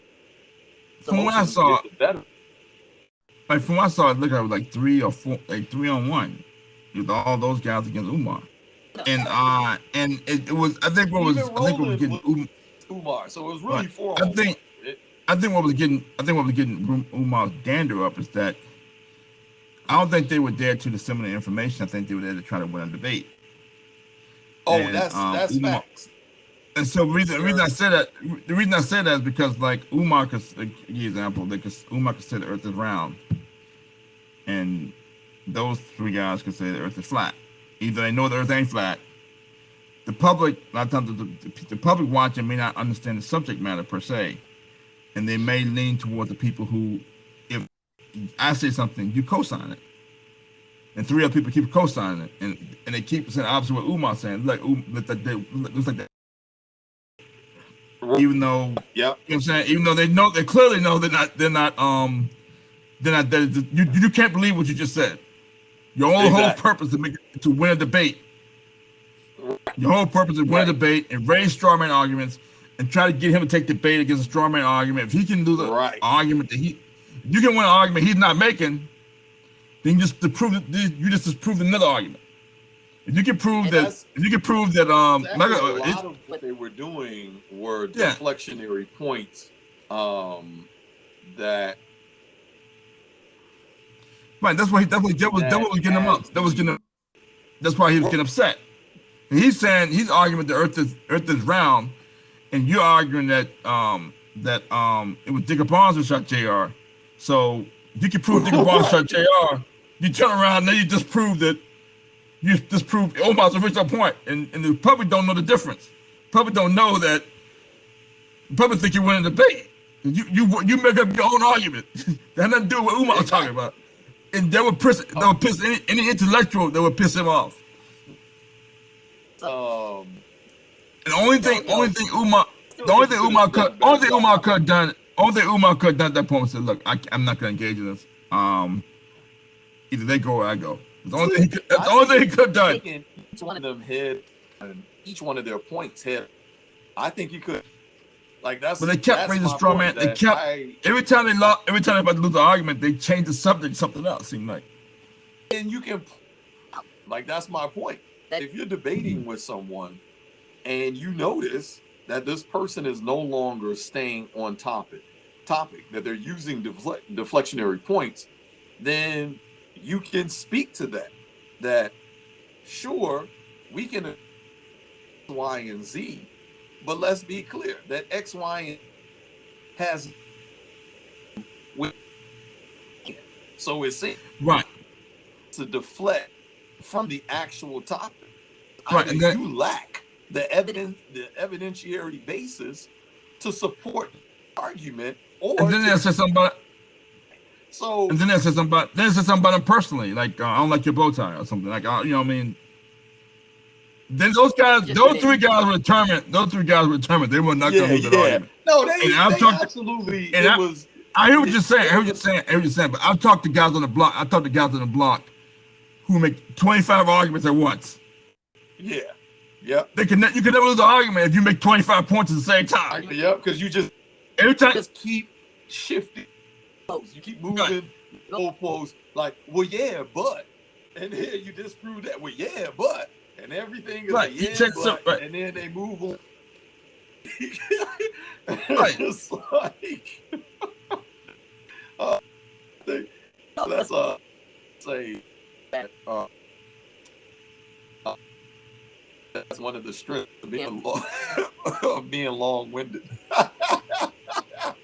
Because I'm the type of person I can argue each one of your 25 points and bring all 25 back to the original point to show you. But we're wrong. but that's just Torian, that's just entertainment though, right? That's not here. You're not disseminating information. Yeah. That's just playing the dozens or rapping about you're just making words rhyme, but you're not really moving the narrative, not moving forward. Just making it rapping in place. Making words rhyme. You're doing the busy beat. You're doing the busy beat. Bang, bang, dang. You're doing the busy beat. You're rapping in place. Yeah. Nah, that's. But all right, man, let's get up out of here, brother, because this is like hour number 5 for the folks. Right. But anyway, that's Trump and the GE. I think that was Trump and GE like 3 hours ago. But we're signing off. We ran out of wind. I'm sorry. But anyway, thanks for tuning in. 2 weeks from now, I think. 2 weeks from now. Maybe it's a week from now. We've been out here for a whole week. But 2 weeks from now with Trump and G again. All right. Thanks a lot, guys. Good night. All right. Take care.